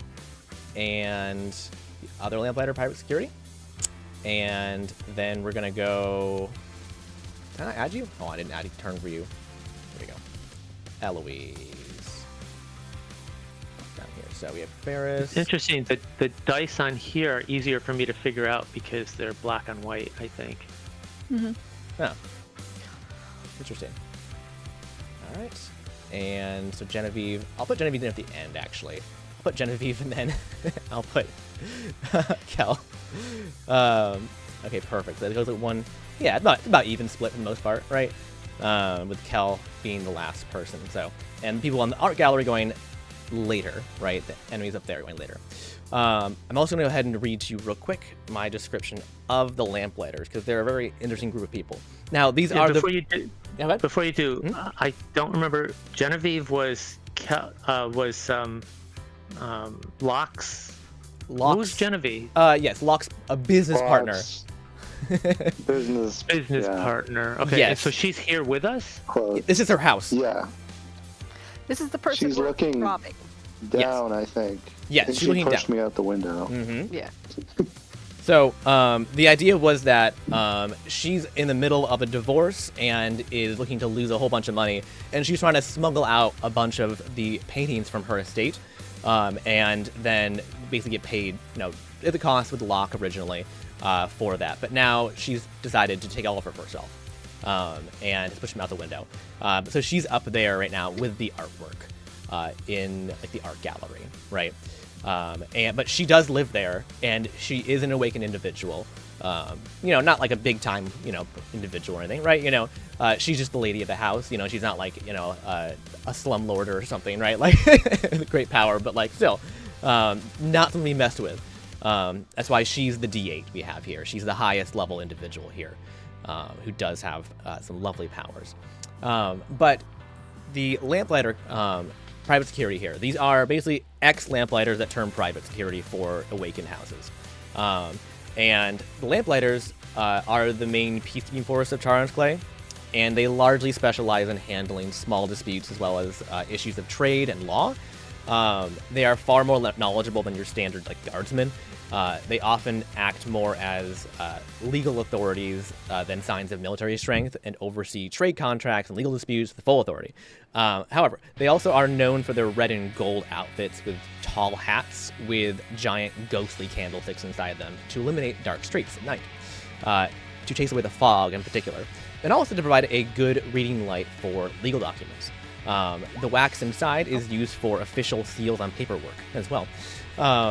So despite their largely bureaucratic station, right, they're actually a fairly impressive military force, honestly, when needed, and are given excellent training. And they carry extremely tall staves that open up and turn into an umbrella for their little lamps on top of them for if it rains, and a pair of flammable nunchucks on the bottom half as well that they can turn into that as well. So they're a very interesting group of people, and they're the ones in control of these Karami anima, these creatures basically, right? At least the ones that are on the ground floor of the courtyard with you guys. The rest of the ones at the top are with the lady of the house. So, all right. Here we go. All right. We are in the green zone, just remind everybody, okay? So, Locke, you're up first. What you doing? Okay. So I don't know how this would work, but I would like to try to. Does Bungie he looks like he bungees around? Hmm? Like he looks springy. Yep. When he walks, Yeah. like when I see him, right? Yep. Okay. I would like to shout over and ask him if I could get on his shoulders and he can sprung me up there, back up to the museum. Perfect. Okay, so what would that be? nothing. That Okay. all that means is I'm gonna go ahead and combine your turns together. I'm gonna move Bungie to your turn order basically, so he'll act right after you. Okay. And since Bungie can easily jump up one flight, to a second story, it will not cost an action or an order for either of you to do so, to change zones and go there. Okay. So, because it makes sense. So Bungie and Locke have moved to the top floor. Well, not top floor. There's 5 floors. The second floor of the art gallery, and jumped, I assume, through the broken window. Yeah, that was my thought. Yeah. I don't know if Bungie goes along with this, so that's Sure. I guess. Okay. Is it an adventure? Yeah, sure. Yes, let's do it then. All right, so Bungie, you get on Bungie's back, and he hippity hops in one, hop, 2, 3, spring, right? Right up onto that second story, and you return from whence you came, Locke, through the window, right back up and almost knocking over Genevieve. Why did he go through the window to begin with? He was pushed. She pushed me out it. Yeah, she pushed him. Oh, because She she's let double him push crossing. me out the Forgot. window. Yeah, she double crossing. Yeah, Yeah. and Tried she to looks kill me. furious. She failed.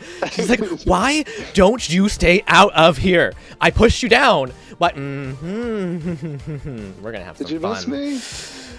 Okay, a little bit actually, but no. He's that good. Water. If I Sexy if water. I haven't done an action, can I attempt to use my quality of one charming son of a bitch on her to have her not attack us this round? Oh, interesting. I guess it would be an overcome, maybe. I don't know. Mhm. How? Okay. Yeah. Okay. I mean, So I have a charm ability that's a D6, but I can also roll a D4 if you want. yeah. Okay. So you're gonna say basically you're gonna use your turn to try and delay her turn until next round, right? To Yeah, pretty Have- much. kind of I'm negate trying to each get her other. not to attack us, to Okay. basically just charm her and sweet talk her. Okay. Yeah, sure. Go ahead and give me an overcome. Our first Okay. roll of the day. How do I You do that? pick a power, a quality, and the zone. The zone is green. Okay. You have to tell me what they are Okay. though first, and I have to approve them. Okay. Well, it'd either be charm or suggestion. Which Either's is a fine. D6. Okay. And then it'd be one charming son of a bitch for the quality, then the status is green. Okay. So it'd be 6, 8, and 6. Okay. I thought his charm was higher. Okay, whatever. Did that work? You gotta roll dice, man. Tell me what it is. I don't know. Well, I don't know if it actually rolled. I clicked it. You're supposed to did. roll real dice. But you You roll have dice. real Supposed to be dice? using our real life dice. Oh, we're supposed to use real life dice? Yep. Oh, okay.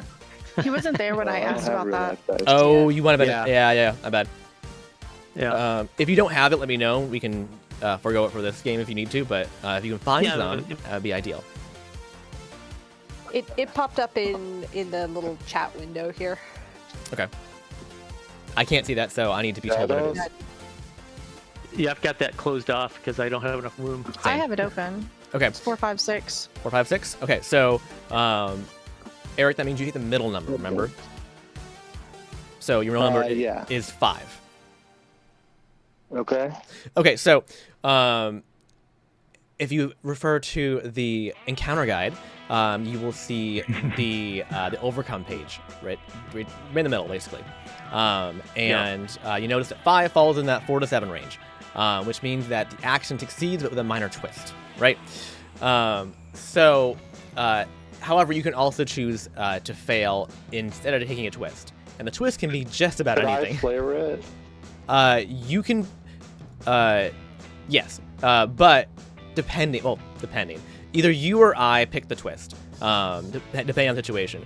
If you have something in mind for a twist that's a negative, then you can run it by me, and we can probably go with it. Honestly, I'm fine with that. So do you want to succeed with the twist, or do you want to fail? I want to succeed with a minor twist. Okay. A minor twist is like damage or something, right? It can It be. could be lots of things. It can be as simple as damage, or maybe you're hindered, next round, or maybe one of your teammates is hindered or damaged, right? Or it can be as like abstract as like someone else enters the fight now, or maybe one of the Or- art yeah. pieces is damaged, or something like It that. could even be it could even be something that doesn't affect things mechanically, like you do something embarrassing or Yes, something. it's a minor twist, Um, remember? So yes. Yeah. It can also once in a while it can actually be something good, but usually it's not. And Yeah. it can also be something that is that brings a new thing to happen, you Mhm. know? Like a new minion comes or something or whatever. So there's all sorts of things that Trevor can do. Okay. I mean, my thought was as I'm trying to charm her and sweet talk her, she first slaps me, but then starts making out with me. Because so I take damage, but then she realizes that she is into That Locke. you're irresistible. Yeah. Okay. Yeah, exactly. Okay. Because I succeeded, but So I'm still gonna get go some ahead and I'm just gonna give you just 2 damage, and I'm also gonna give you Great. a -1 hinder for your next roll as well. Okay. Okay, cool. It's pretty minor Sounds good. minor issues there, but you did succeed, and she will not attack anyone this turn at least. It is a temporary solution. So if someone would be so kind as to go over to Locke's character notes page right there, and then on the right hand side of the zones, and just give Locke a -1 list in there next to under the player character notes. That'd be wonderful. I'm kind of relying on you guys to like fill that stuff out as much as possible. I have a lot of things to kind of like think of and manage, so if possible, it'd be great. Thanks. Perfect. And then once he uses it, we'll go ahead and delete it. Basically, it only lasts for 1 round. So. Yeah, Locke, you you managed. Go ahead and give me the way you seduce this woman who just threw you out of a building. I go up to her and I'm like, baby, it's just like fate, you know? Like, I didn't die because, we're meant to be together. This is meant to be you and me. And we'll get rich. I mean, we'll fall in love. And it'll Well, be you already did the great. falling parts. I think we're halfway there. Yeah, exactly. Yeah. You get it. Well, you sprung up and pulled on my heartstrings. I guess so. All right. Fantastic. All right. And you two spend the whole round making out. Fantastic. All right. A Great. true, perfect tabletop game turn. If I ever saw one. All right, that leaves Bungie, who now awkwardly stands behind you. What is Bungie gonna do? So Genevieve is busy. However, she does have a bumblebee swarm next to her and Lamplighter, head of security, who are looking rather aggressive. So the Lamplighter is the D6 and Nope. the Lamplighter's the D4. The Karami Anima are much more dangerous than the Lamplighters, actually. the Krami is the 6. Yes. Because they're made of metal. However you say They're it. harder Is to it a Bumblebee Swarm? Yeah, bumblebee swarm. Because Okay. they're made of metal, so they're very hard to And- like beat. Okay. Okay, but I also trying to figure out exactly what's going on in the courtyard. I mean, just Hmm? to, Yeah, not a lot happened yet because their turn to In have the a combat. past, what? Oh, in the past, yes. Okay, so the group down below now is somewhat surrounded. They're kind of like boxed in by the Snake Dragon, the Flying Wildebeest, and the 2 private security guards who have called for additional assistance from the Lamplighter HQ nearby. And so you know time's of the essence there. But you have down below you have Kel, Ferris, and Eloise that are getting ready to square up against these guys. And down below also, you notice that there is in that courtyard, there are a lot of, is it topiaries or topiaries? I don't know the different. Topiary. Topiary. Topiary. Okay. Yeah. My mother calls them topiaries my whole life, and it's ruined me forever. So I don't. What? She did? Yes. Yes, she has. Yes, Bob. So, topiaries. Wait, what? Wait, what the top? What a is it? sculpted shrub. Like when they look like animals and stuff. Yeah. Like in The Shining. Yes. Right. So there's a bunch of sculpted shrubs in the shape of different creatures and people. You aren't familiar with any people. And also there's like a hedge maze as well. It's not very big. It's a pretty small hedge maze, but still. And you also notice that it's moving a bit in an unnatural way. That bushes aren't supposed to look like that. The hedges are. The hedges are moving. The hedges and topiaries are moving. And that's separate from the whatever, the snake dragon Yes. and the whatever and Yes. other stuff, right? And the Yes. okay.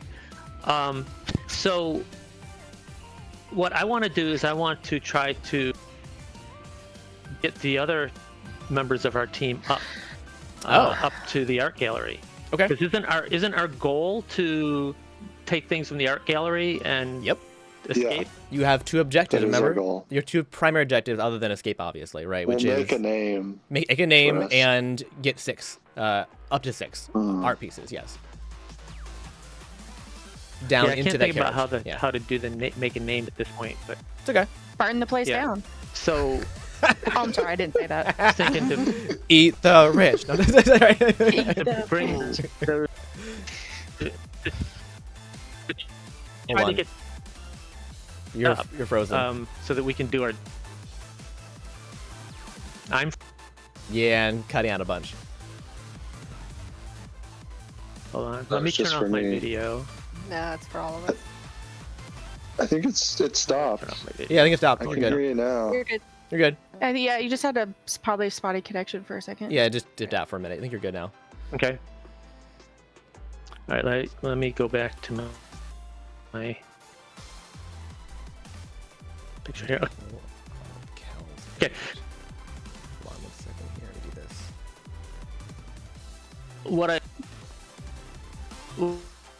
I'm thinking Oh, it's happening again. of doing, get the other Cutting members in of and our out team again, up. Pop. Yeah. And I quit. Oh, I'll exit out, I guess. Yeah, just haven't relaunched. Whatever. Sarah, did you read the edit notes? Yes. Just went out. I don't know if that's gonna help. Oh Can boy. you hear me? Yes. Okay. So I don't know what you've heard and what you haven't, and let me know if Nothing. I cut out again. Turn off. Oh, I just go to another tab, is what you're saying, to get rid of the video. Is that what I do? In case that's slowing me down. Oh, yeah, I believe so. All right. Oh, I think Sarah said you had to click. If I go to another tab, it just pops the video into a Hide or separate. Oh, does Right, it? I can do like a hide or something, right? Disable Yeah. video, right? Yeah. Okay, I'll turn Yeah. you guys off. Okay. Maybe that's gonna matter. Who knows? Okay. Sorry about that. All good. Okay, so what I'm thinking is what I should be doing is getting the other members of the crew up, because Okay. that's where the action is. Okay. What we are trying to do, right? Yeah.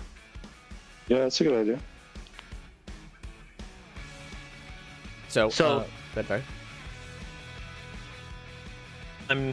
How elastic am I without You can take one person at a time. arms that come out of my chest and reach down? Oh, you don't have to Okay, grab so and pull them can up, I you're just saying. reach an arm down and pull somebody up? Yeah. Yeah. I will say in terms of like anchoring, I you do need to that? like brace yourself or be grabbed or something so that you can have the weight to be able to pull somebody basically up, right? Otherwise, you're gonna just go down with them, right? So maybe like wrap yourself around we like went through a window. yeah. I mean, there's like pillars you might like wrap your Okay. other arm around or something, right? Yeah, so I mean, I'm very bungee-like, so I'm just gonna take and wrap myself around whatever pillars are there Okay. multiple times, pull down one side, and then I'll reach the other arm and stretch it down and pull somebody up. Who's closest? That would be Okay. the girls are both closest. Kel's in front right now. All right, Kel's in Okay, so front of who's- them towards the enemies. I mean, because of how we're thinking of space right now, Ferris would be the easiest to grab because she is so much taller than Eloise. Well, and Eloise would never go first. She's the older sister now. So I want to try pulling up Ferris then. Okay, She'll give her a lift if she needed it, but Well, fantastic. luckily for you, Ferris weighs like literally nothing. It's true. she's also halfway there to the second floor anyways. 'Cause she's so tall. Oh, actually, is there somebody who looks like it would be very difficult for them to get up here? I mean, Kel probably weighs the most, I would say. He's the biggest and tallest. He's like 6'2". And so, and not made And of like, not a bug. not a bug, yeah. Not like hollow inside or whatever. I don't know. He's not made of magic and All right. Yeah, Stardust. seasons. Yes. So maybe I should bring Kel up High crest, yeah. because he's the hardest to come Okay. up, right? For sure. I guess. I mean, this might backfire. I don't know. How many people are Well, you if gonna try and he's get up hard- this turn? I'll give you one for free. If you want to do more than one, you gotta do overcome. Okay. Boy, I don't know if I want to leave. Just take down there, Ferris though. because I can always help Kel get a leg up if he needs to. Pretty sure I Okay, can lift so I'll him. take. All right, let me take Ferris, but that okay. I'll pull Ferris up then. All right, that's a free thing for you. All right, Ferris gets yoinked. I like the idea that she's not even paying attention. She's Yeah. just like looking around, and then there's just Oh, yeah. arms that come down behind her and like yoink her back up. She's like, ah! Ferris has heard make a name for yourself, and she is already planning the perfect party. She is ordering decorations in her head. Someone She has is, to be Okay. doing it. You know, Oh. like she has some. She actually has like 2 handfuls of glitter Oh, that no. she just kind of throws as she's Just yanked up. whee! She goes back. What is that? Where did that come from? Kel's like, oh damn it, that's gonna get everywhere. It's all in my. How is it already in my boots? I don't understand. I don't understand. Is this good for the environment? It's biodegradable. Really? Okay. If you say so. All right, so Ferris gets yanked up for free, and so now we have 3 up, 2 down. What else are you doing, Bungie? That was a free action. Oh, okay. So I guess as my overcome, I'll try to pull up one of the others. Okay, for sure. Who you grabbing? Or yeah, I guess I should do that. Let me bring Kel up. 'Cause I don't know how capable he is of climbing. Poor Eloise by herself down So- there then. Yeah, I know it's kind of bad. I mean, she expects to be she expects if there's fighting, she's like, that's literally like Yeah, that's what true. I was taught to That's do. true. So yeah. Okay, so I'm gonna try to bring Kel up. also she owes him. So let's see here. Yeah, give me an overcome. Okay, so what I'm thinking here is I'm using elasticity, right? Yep. Okay, so there's a D10. And my status is green, that's a 10. And a quality, I don't know if I have a quality. Maybe finesse. Yeah, that checks. Tracks. Okay, I'll do finesse. Yeah. Okay, so that's what I'm gonna roll. All right, so I got a 6, a 6, and a 9. So my mid die would be a 6. Okay. So once again, that is a success Success with a with minor minor twist. twist. Okay. I assume you want to take the twist then? Yes. Okay. This is for Kel, right? Okay. Do you have an idea for your minor twist, or do you want me to give you one? Yeah, I'm really bad at thinking of minor twists. That's fine. Okay, so Would Yeah, if you can popping think a of something. spring be a minor twist?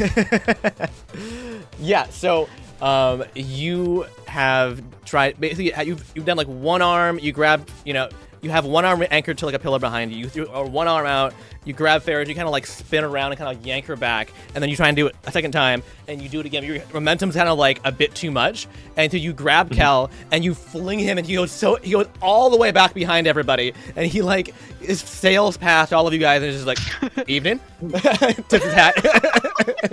He just kind of like keep going past the window, or does he actually make it no, inside? he goes in through the window, but sails past everybody who's currently there, and all the way in the back of the room, and kind of skids and kind of like, and then he smacks into the back wall. Okay. I look up from making out, and then go back to making out. And his boots like go up in there, and then he just boom as he lands. Like So does he take damage he then? takes damage, yeah. I'm gonna say that Eloise saw him like reaching down, so she like pulled Kel back, bent down, grabbed his ankle, and shoved him upward so that he could get grabbed. Oh, just like toss. I Whatever. see. Yeah. Yeah. There you go. Perfect. Okay, so I'm gonna go ahead and give him 2 points of damage here real quick. Nothing big. Just a little owie. Little owie. Little owie. Boo boo. Yeah. He's mostly upset because he lost his hat, which fell fell next to I guess Ferris. Between Yeah. so, and she don't Ferris is already- lands on your hat, hit your head. Already somehow knitting him a new one. Okay, so Bungie, that is your turn. And now So Kel gets moved Kel's up, right? Kel move up here. Yep. And now we're on to the snake dragon. There are Oh no. four things facing down Eloise down there by herself. It's fine. Everything's fine here. And let's see. Since he's first, let's see. I'm looking at how he's supposed to operate. Okay.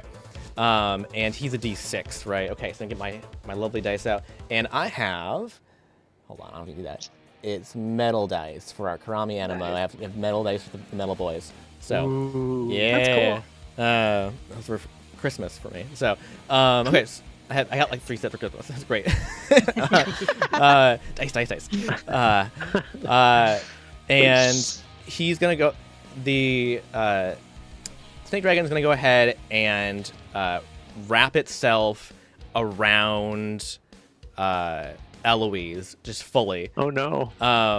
And let me go ahead and roll that die.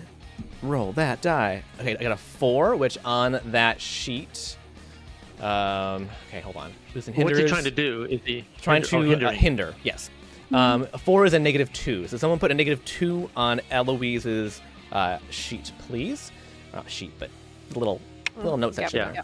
there. Tiki box. And that's its turn.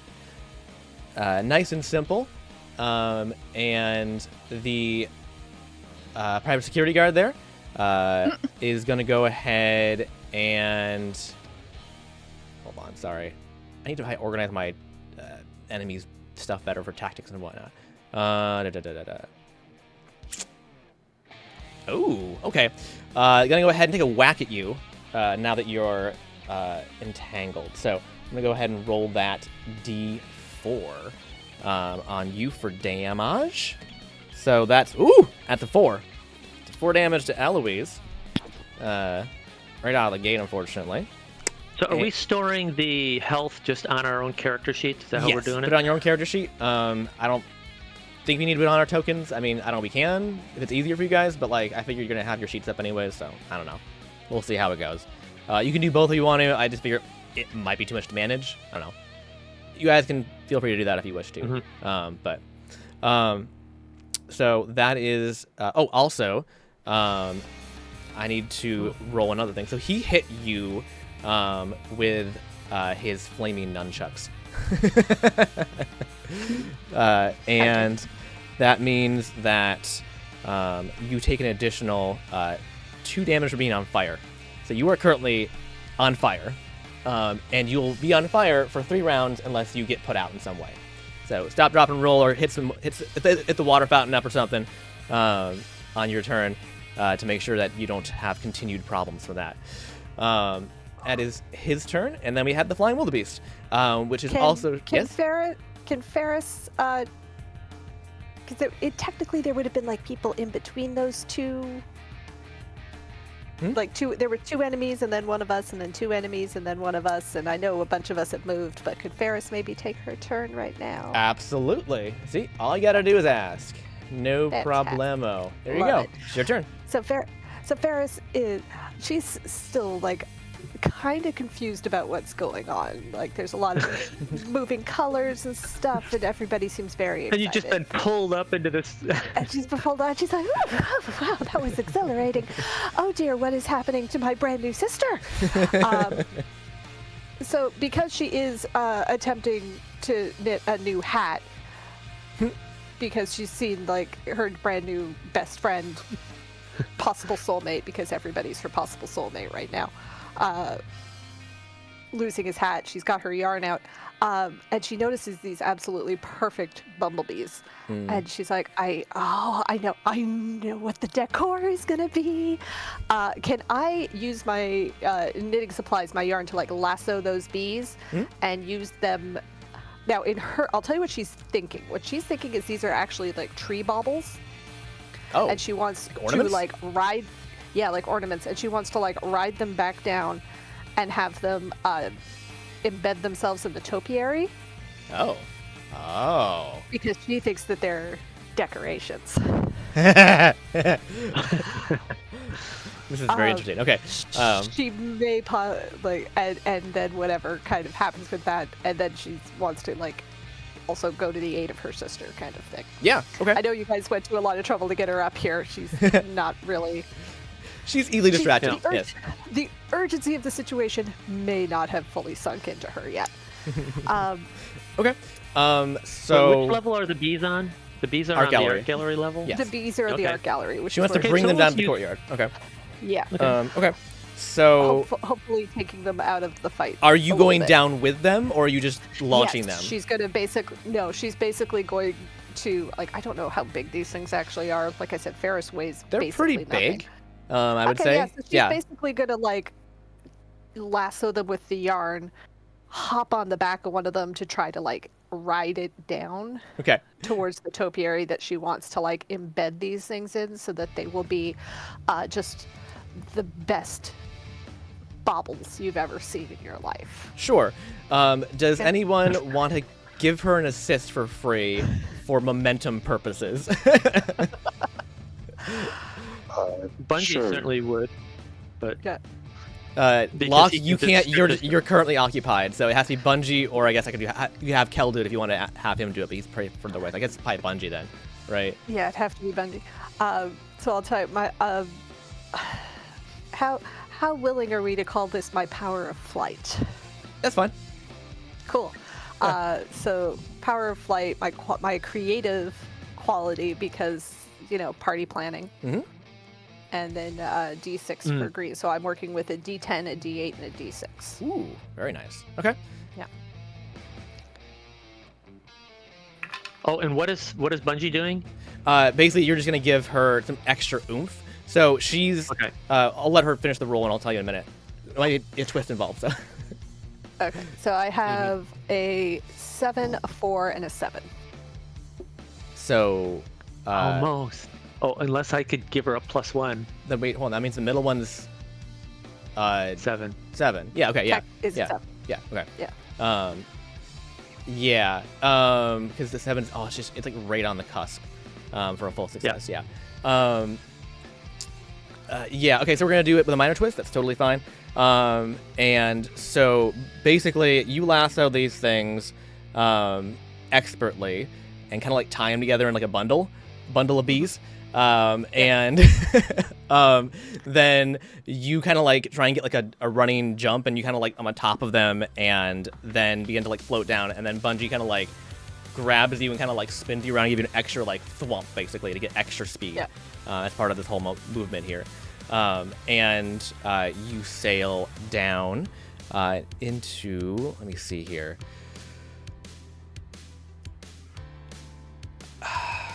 So I have, I don't know if this would really count as a minor twist. Sure. So she's aiming for the topiary. Yeah. Yeah. Hoping to like disable the bees. If she misses and hits one of the other robots, would that still count as a minor twist? Because she might take double damage from that. Oh, I see what you mean. You know. Yeah. So yeah, what we're gonna do is we're gonna say that you're gonna you're gonna miss and you're gonna knock into the flying wildebeest, which is hovering because it's also in the air, and basically you kind of go bonk. And so like the bees stop and you stop suddenly, and the wildebeest goes into the topiary. So you like dominoed it instead. And then you kind of but then you fall right off of the bumblebees. Like you did not get down that thing at all. And you land into like the big water fountain that's there. And now you're all wet. Somehow she still looks just like glisteningly perfect. So weird. The makeup isn't running or anything. Of course not. You really would like. It is defying some basic laws of physics here. All right, and I will say you would attracted attention of others there as well now. So they have largely turned in your direction as well. So you've also gained their attention, which is not great. But that is your action. So then we're on to the flying wildebeest that you have knocked into the topiary. And I'm going to say that it has its turn skipped as it is dazed, basically. And will be trying to climb out of that topiary on this turn. So that's what it's doing. It is entangled, basically. It's all caught up on all the branches. So that leaves the private Fury, who is... My voice is going. Hold on. What happened? Oh no. Uh-oh. Oh my goodness. Here we go. Is going to go ahead and try and take a whack at you, Ferris. And the little like tiny like bug part of your brain, like ooh, light. He spins like the flaming nunchucks at you. And you're gonna go ahead and take. She thinks it's a party favor of some sort. You take 2 damage there, and that you're also on fire now. You just said I was She's in the in water. fountain. Oh, you're right. I did. You do not catch fire as you splish around. Very good call. See, it's important for other people to listen to me if I don't. See, you are listening. Congratulations. Will you you passed the remember test. that he put me in water? All right, fantastic. So it was just that 2 damage then. All right, cool. So now we're on to the bumblebee swarm. Which is going to kind of like right itself and try and untangle itself. It's somewhat unsuccessfully, so it's now kind of just one big giant swarm of bees that's kind of like one conglomerate now, which is Ferris is still easier to holding punch. on to the yarn that she has it. Oh, okay. tied to. Yeah, okay. Yeah, to the Perfect. whole rope. So it has a tether there. So it's going to go ahead and make a pass at you, Ferris. Just real quick, and it's gonna go ahead and try and hinder you. So it's gonna try and stop you from doing any more of that nonsense. It doesn't like what you did, and that's real garbage. Okay. On the hinder scale, I got a 1, so you have a -1, so no big deal.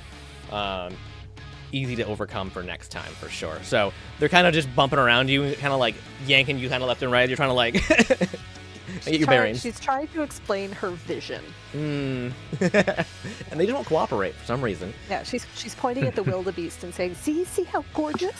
It's like "Rrr!" Just like legs, just like okay. Yes. Anything else? And would she be able to, while doing all of this, splash water in her sister's general direction? I will say that since you landed with a splash, that you don't have to do it on purpose. That yes, that makes sense for you to have already doused her by accident with the giant splash of everything kind of hitting the water there. So you no longer on fire, Eloise. Yes. And speaking of which, Eloise, it's your turn. You are now not on fire anymore, but wet. So, So you have quite a few. Oh, also, I need to move her token.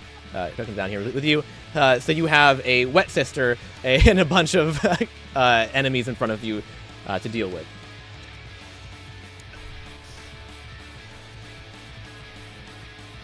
And doesn't one of the dice need to be moved for the bumblebees? Need to be moved down to the courtyard? Yes, thank you. Yep, bumblebees is also there. So now there's 4 enemies down there. No, 5. 5 enemies down there now. There's a lot of things to hit. I definitely made the situation better. Yes. Yeah. Like she's just standing there, just like she's got burn marks, and now she's wet, and she's already been hit, and she's just like, "Can I just gates right? I could just walk away." The gate's right there. Yeah. So what are you doing, Eloise? I don't even know. You can attack, you can hinder, you can boost your sister, or you can defend your sister to take less damage next turn, or yourself as well. Basically, those are your options. Unless you want to go do an overcome and try and do something interesting, right? Help with the art heist or something else on the ground here. It's not one of those main actions.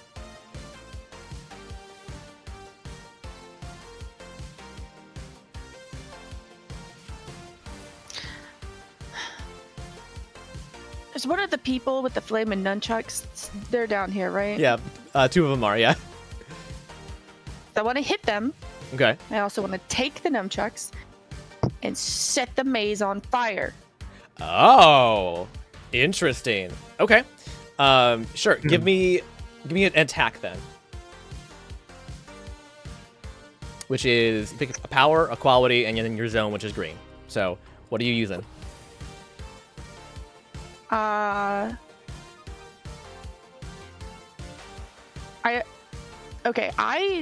didn't rename the powers or the qualities. That's okay. All right. Do any of them apply? I remember talking to. Huh? Do any of them apply to the situation that you want to do and, how you want to injure them? Yeah, no, that's fine. It's totally that's fine. exactly They aren't what my renamed right stuff now. does. Yes, Yeah, perfect. they weren't like. Yeah, totally fine. So she's got strength. Okay. Just close combat. Perfect. Yeah, yours is easy. So that's a power and a quality then? Yep.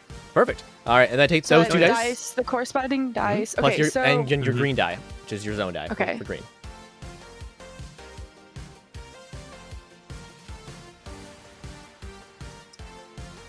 and then I just roll all 3. Yep. And then whatever the middle number is in the number sequence, right? Like in terms of like how high the number is. The mid die, what do you take? 6, 7, 8. 6, 7, 8, so 7. We're not getting any 8s, unfortunately. It's hard. All right, so you get success with the minor twist, which No, I you know. said this was an attack. You said this was an attack. Oh, sorry, you're right. This is an overcome. This is an attack. You're right. My bad. So 7 damage. Oh my goodness. On a D4 enemy. So normally, with the enemies work is. Isn't there a saving throw on this? Okay. Yes. Normally, what enemies work is that they make a saving throw against your damage to see if they go down a tier and die, basically, or they don't. Right. However, it has to. Wait, I thought we didn't kill people. Well, they Not go that down. kind of They go down. Oh. They go night night. All over. Yeah. Yeah. But since you rolled 7 damage, he rolls a D4 in order to try and negate that damage. The highest number being a 4. That at 4 is not high enough to beat 7, right? He has to basically get a 7 or higher. He can't do that, which means he goes down immediately. So basically, you just like Shang-Chi, I just like whoop, poof, it's just like fully just directly. He zips across like the entire like courtyard and just slams into the bushes like 50 feet away from you. And the part of the hedge maze, and the hedge maze starts to catch fire. So you were very successful. And I'm going to go ahead and knock out the blue one. So the blue one has been rendered unconscious. If you don't remove him from there eventually, he will catch fire and die, though. So, fair That warning. sounds like a him problem. Sounds like a him problem. All right. You know, that's fair. All right. So, we're moving. Oh, wait. What? Forgot. She was supposed to do a -2, so her 7 would be a 5. Oh, thank you. Which still is fine. works. Oh, Now that's the right. I forgot how those work. Yes, that Yep, because she was so hindered. Now the -2 goes away. Yeah, so go ahead and delete that -2. Actually, I can do that. So yes, you were hindered Yeah. -2. You are correct. Thank you. I need to go a little further It's over. gonna to take us a this. while to get used to this. Yeah, a little bit. It's okay. All right, so that is your turn, Eloise. You knocked out one of the private security guards. The next on the order here is going to be one of the lamplighter security guards. The only one left at the top of the gallery. And he is going to go ahead and he's a bit confused as to what his boss and the ruffian are doing right now, and he's unsure if he should like get in the middle of that. He knows that these other people aren't supposed to be here though, for sure. And so he's gonna try and muck about, probably with I'm gonna say Bungie, because you're the most out of place individual here, and Kel went way back there. So and he hasn't noticed that Kel isn't like unconscious from hitting like the wall. So he's gonna go ahead and make an attack against you, Bungie, with that D4 of his, and that's going to be 2 damage to you, Bungie, and you're going to be on fire now. And that's going to be he's excited about this. You don't feel the pain, but you do feel the flames and the heat. And that is 3 additional damage that will be incurred on you each turn. Well, it'll be a D4 each turn. Each turn, unless you are doused or otherwise put out the fire. All right, basically your clothing, I would say. I'm is on fire. surprised Genevieve wouldn't put him out because you're in the art room. I mean, her turn is coming up in a minute, but she's next, so we'll see. But that is his turn. Okay, so just make sure. So I got a -2 and a -3, and the -3 is persistent, right? So I got a -5 for this turn, right? This is damage. Oh, sorry, yes. No, this isn't hinder, this is damage.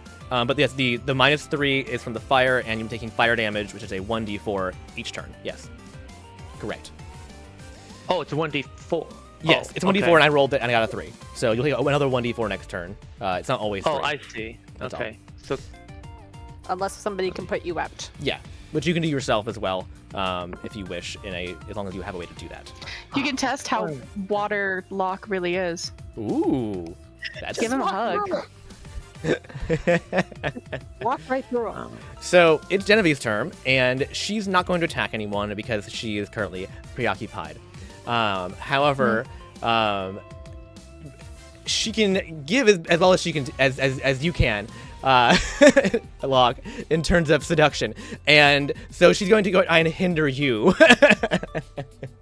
So she's gonna roll that D8 against you, Locke, to see if she can flip the tables on you, basically, and how. What's this? D10. There we go. D8 is this guy. It's D10. Wait, hold on. Is the D8? Yeah, the D8. Okay. All right. So let's see what we got here. That's a 6. So that means you are hindered, not by 6, thankfully. Don't worry. That would be a lot.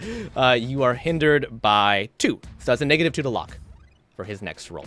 Okay. So now I have a -3. Yes, they do accumulate and compile together. Correct. You're at -3. Okay. It's all right. You're taking 1 for the team. You have locked out the most powerful individual in this fight. So, kudos to you. Well. All right, and now it's Kel's turn. And, ooh, I haven't actually. Thank you, Pop, for making me Kel's sheet earlier today. Didn't have time to do it myself. But that means I haven't really done a ton of research into it. We're in the green zone, so let's see. Yeah. Let's overcome. You know, he's in the back, and no one paid attention to him, so he's gonna go ahead and start stealing shit. Yeah. Because, like, checks out. Nice. So, and so he's gonna go ahead and do an overcome to try and just steal as much as possible. So, and he's gonna use his, let's see, I'm gonna use his intuition, which is Music's so fun. the D6, right? And he's gonna use his one jump skill, which Pop, you don't know what that means. That's fine. It's an Aladdin reference. So he's a master at getting away with shit. So Oh, yeah. One jump Head of the bread line. One jump. Head of the... All right. So it's a D6, a D8, and then a D6 again. So Does he sing while he uses it? he is going to begin singing. Actually. Oh look! You hear that? You hear that? My dice. They're jingly because they're metal. yeah. All right. So So there's no way he can actually get an 8, right? no, unfortunately not. For mid. Yeah, I don't think I can use his soul shaping ability for this. Honestly, that doesn't track right now. So that's going to be a 2-2-6. That's only a 2, unfortunately. So not great, unfortunately for him. However, I should hold the line and use your neck. He doesn't have any abilities, though, does he? Or does he have? Oh, I don't know. Can he use his abilities? You don't get to know that. But Okay. and he does get to use his principles. So he's using his principle of chaos. So you're going to overcome a situation in a way that is truly unpredictable and use your max die, which is his 6 then.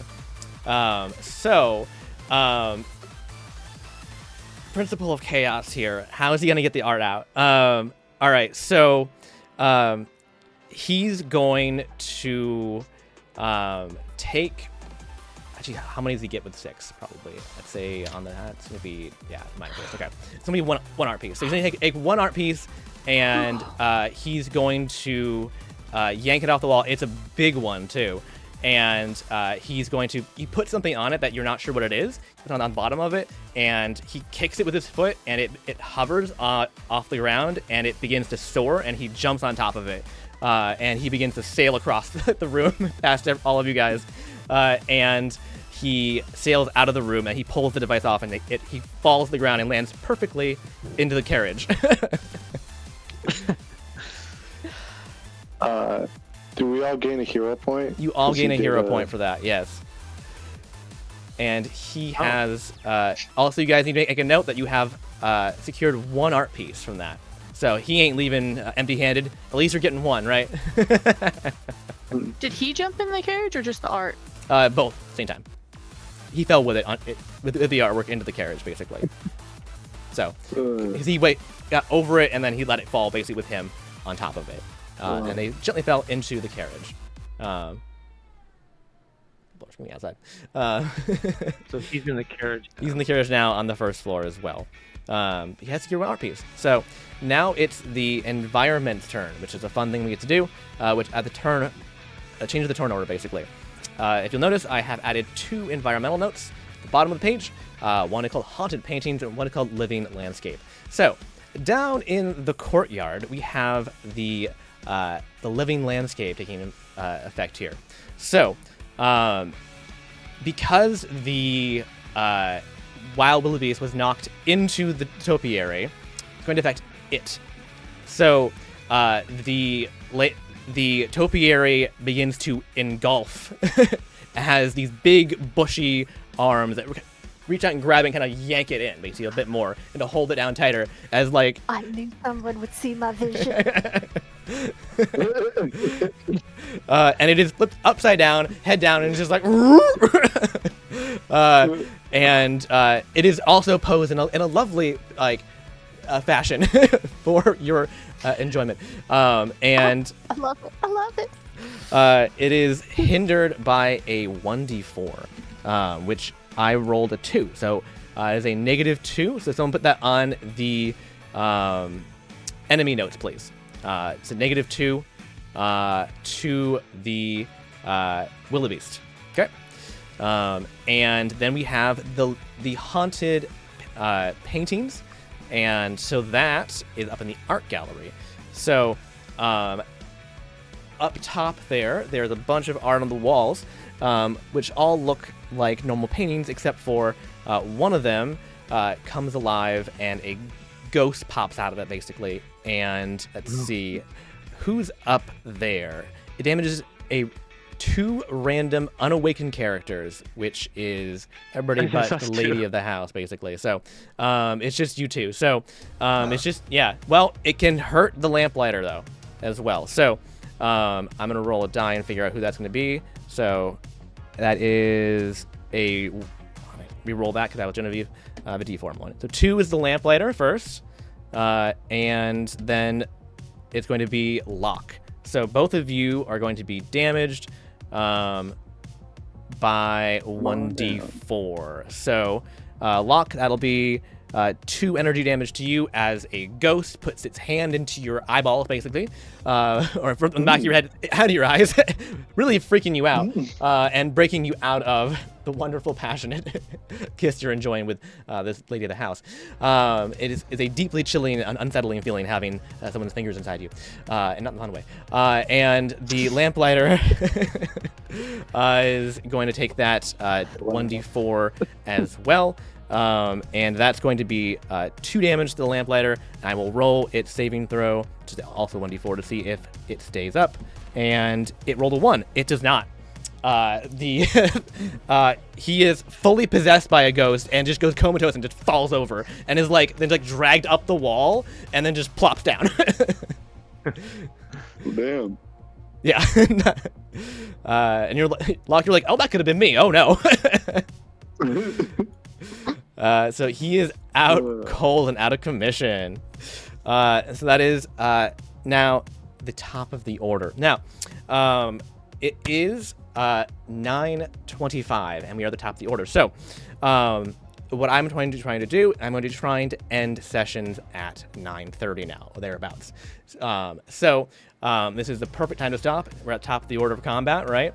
We'll be able to finish this off next time, no problemo. So, we will come back to this next time and see what y'all do next, and see what Genevieve does to you exactly.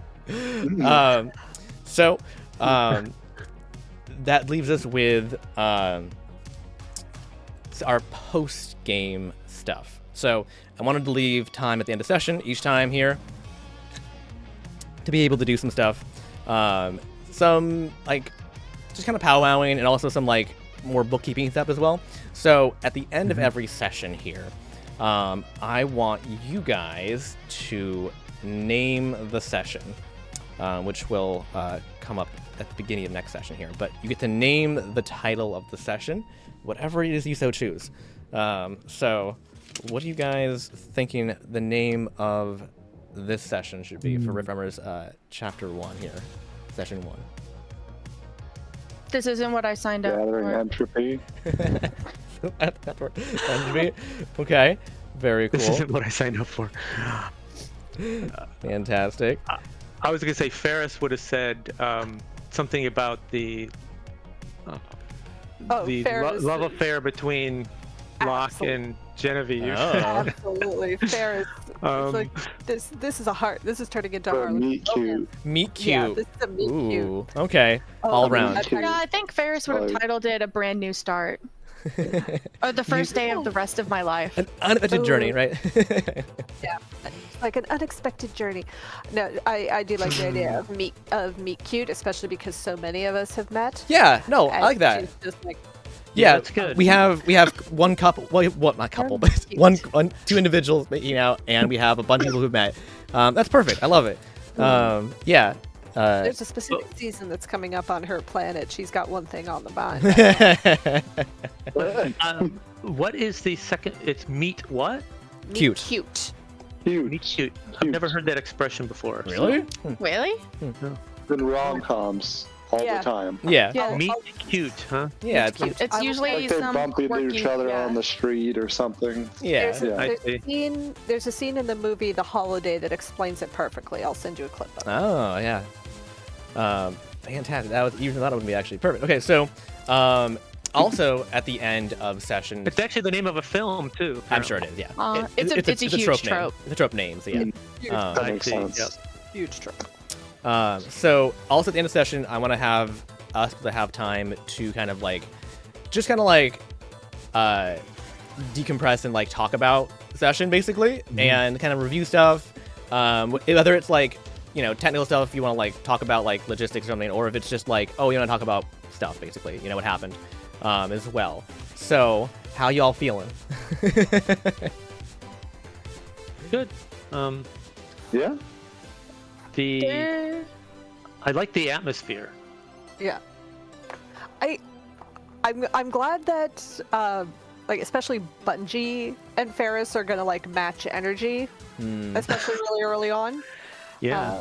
I was worried at first that it's like, oh no, it's going to be less endearing and more annoying really quickly if this is a group of more focused individuals than she tends to be. So now we'll just have 2 people who are annoying instead of 1, right?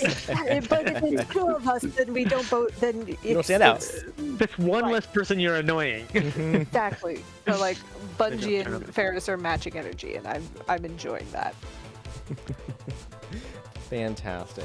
I know there's not a lot to go over yet. Like you haven't done much yet, right? Like, so I get it. Yeah. For sure. Well, there's a bunch of stuff that you said at the beginning. Sure. And first you were talking so fast that I was like, I couldn't take notes if I was trying to. Oh no, was that too fast? Sorry. But- It's my. Well, it's not that you were too fast. It was so much information. Like usually when you're taking notes, it's like, okay, you're listening, and then there's a new piece of info. But it was all like all the stuff about Zol and the animas and like all that kind of stuff. And I was like, okay, You have, like a glossary. There is a I just glossary. need whatever Glossary you would be said. helpful. There's a glossary in At the the Discord channel. beginning. Yes. There's a glossary in the Discord channel under official. There is 2 glossary entries there. It's also available in Roll20 as well, under the handout section as well. That being said, not all of it's in there. That's just terms, right? Well, yeah, he said glossary. I just meant all the stuff you were talking about. Yeah. About Zol. Yeah. So I mean, we can go back and revisit something you want to as well. That's totally fine. The other thing is just good questions too. What's the things that we really need to know versus, you know what I mean? It'd be good to know Good what we're point. supposed to actually remember. Yeah. I mean, most of it's 'Cause gonna. I didn't catch everything about some of those conversations that were going on. It was just a little too fast for me to pick up on. Okay.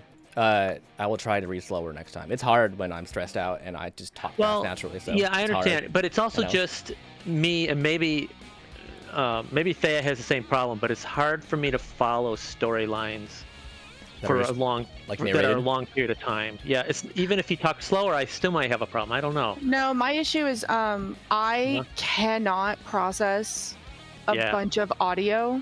Like when people talk, I can read a lot really well, but if it's I'm listening, I miss like half of the information because it takes more time for me to hear something and process the information than for me to like read and process the info. So when he's talking and he's moved on to the next thing, my brain's still trying to process like the that happens like in anything.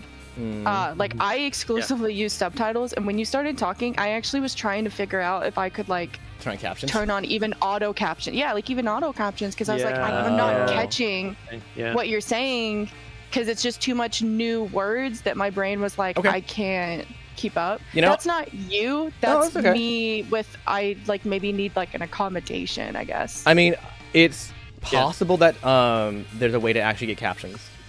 And we can look into that honestly and see if there's like an app for you or something, or maybe a Discord plugin or something. I don't know. But if that helps you, then it would be good to have, I think. Yeah. Okay.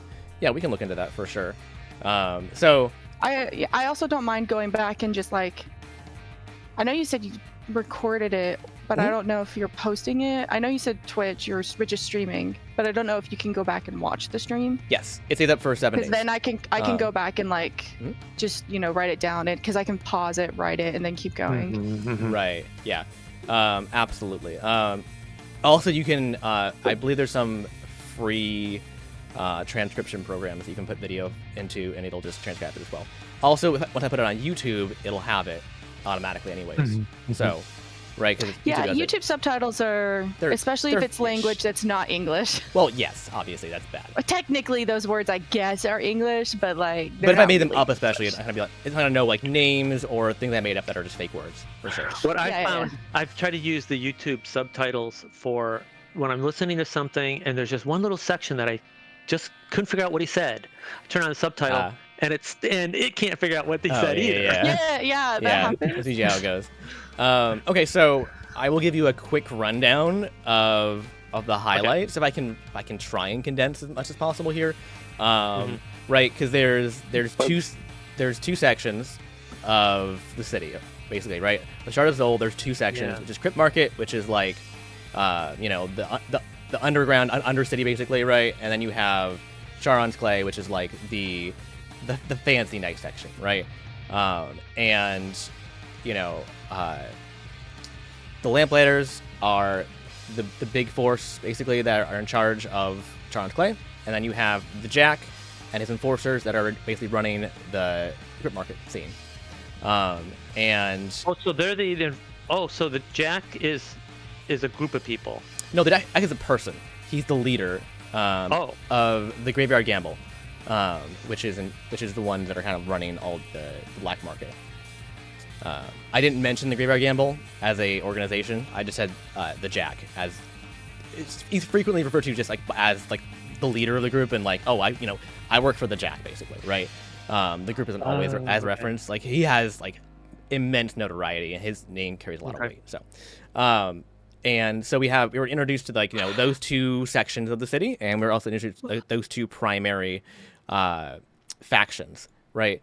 The third faction that had a small appearance, but is mostly in the background currently, are the EVs, or the IOU, which is the Inter-Expanse Order of Unity, which is basically like the government, right? For all intents and purposes, it's like the galactic government, right? Basically. And you have the EVs, which are the Expanse Vanguard, that are basically like the Marines, right? So they're the ones that are out patrolling stuff and keeping order out there in the galaxy, right? So that's the third faction, and you only got to see one of them, which was Mayazumi, who is Kelaster's wife, and she's a ranger EV. And she looks incredibly dangerous.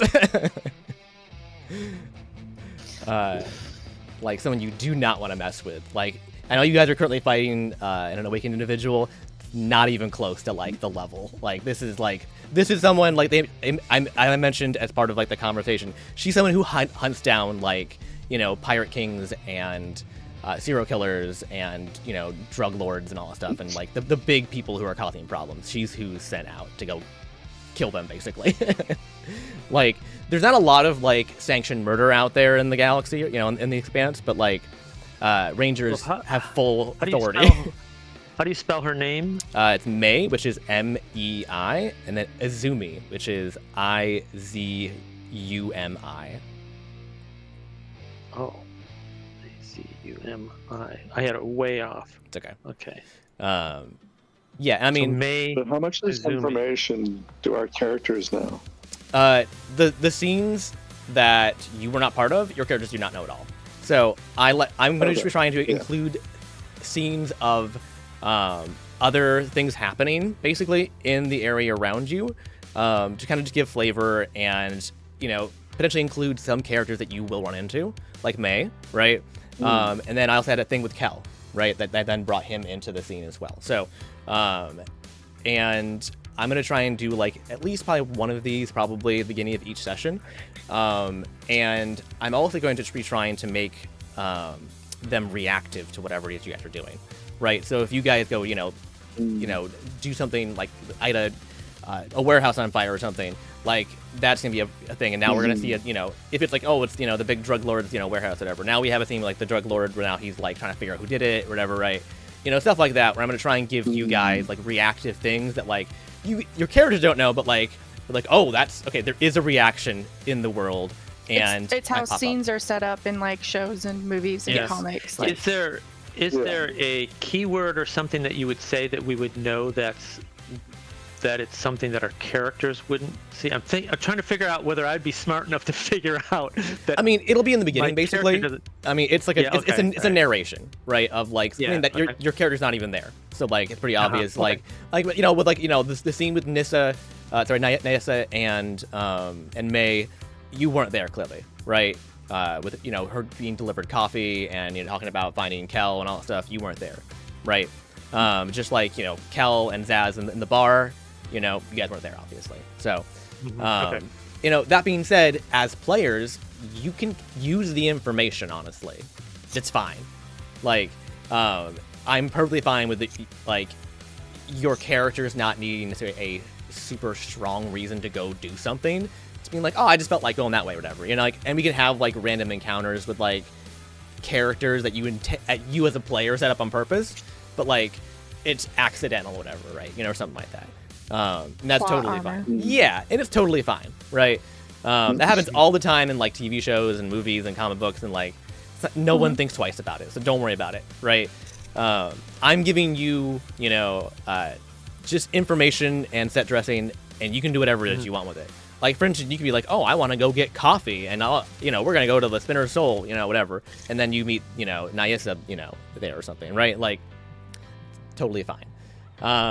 But yeah, so, I'm trying to think what else. Oh, The part I found go ahead. super confusing was when you were talking about souls and stuff. okay. Yeah. Okay. So, so the Shard of Zol. Let me follow that section real quick for you because that's like how it was designated as a curse shard, I think. So, the Shard of Zol is a curse shard because the people there are soul shapers, right? That's a classification of in soul beings that they are able to take souls and put them in things or change souls or like rip them out of things. And because there was a terrible, horrible person who did nasty things with that to people, basically, now everyone in that classification is basically locked to their shard and are not allowed to leave. There's not a lot of When you flows. said- So Yeah, you said everyone who was born on Zol couldn't leave. Is everyone who's born a soul shaper, like, or just everyone born on Zoal. Like, but sorry, that's your question. Only Awakened have the abilities, but just as precaution, basically, no one's allowed to leave. Because it's too hard to like. There isn't a clear indicator if someone is awakened necessarily, right? It's not like, oh, you glow purple, whatever, right? Like, no, it's not inherently apparent. So they just blanket, nope, nobody gets to go. Nobody who's born there. Only the born there gets to go. Yeah. So there's like birth certificates or something that tell you where you're born. Yes, there is a How way do- to track How do that. they know that my character isn't born there? well, your Um, character wasn't born? Well, that's true too. Yeah, I know, but you know what I mean? How? No, I know. It's Yeah. a good question. Whatever. Right. That's a good point. So they use different devices depending on the shard they're on, but the most widely used one is produced on another curse shard, and it's a soul scanner. Basically, it's just Okay.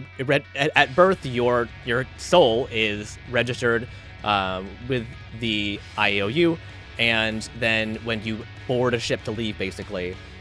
If you're on a curse shard, at least, right? No one else checks, usually the other ones. If you're on a curse shard, the EVs check your soul, basically, because people change their appearances all the time. They, you know, some people like can shapeshift into like entirely different things, right? Only it's the same as your soul. So that's how they kind of track those things, basically. But yeah, and the people of Zol in particular, as soul shapers, they specialize in Karami anima. There are other kinds of Karami. The anima part is the animal part, right? Souls of animals wash up onto shore. They're harvested and pulled in by the big crystal, and the soul shapers put them into mechanical animals, basically. So that is what their primary business How- is. Do souls wash up on a shore? I was gonna ask the same question. Um, What does that mean?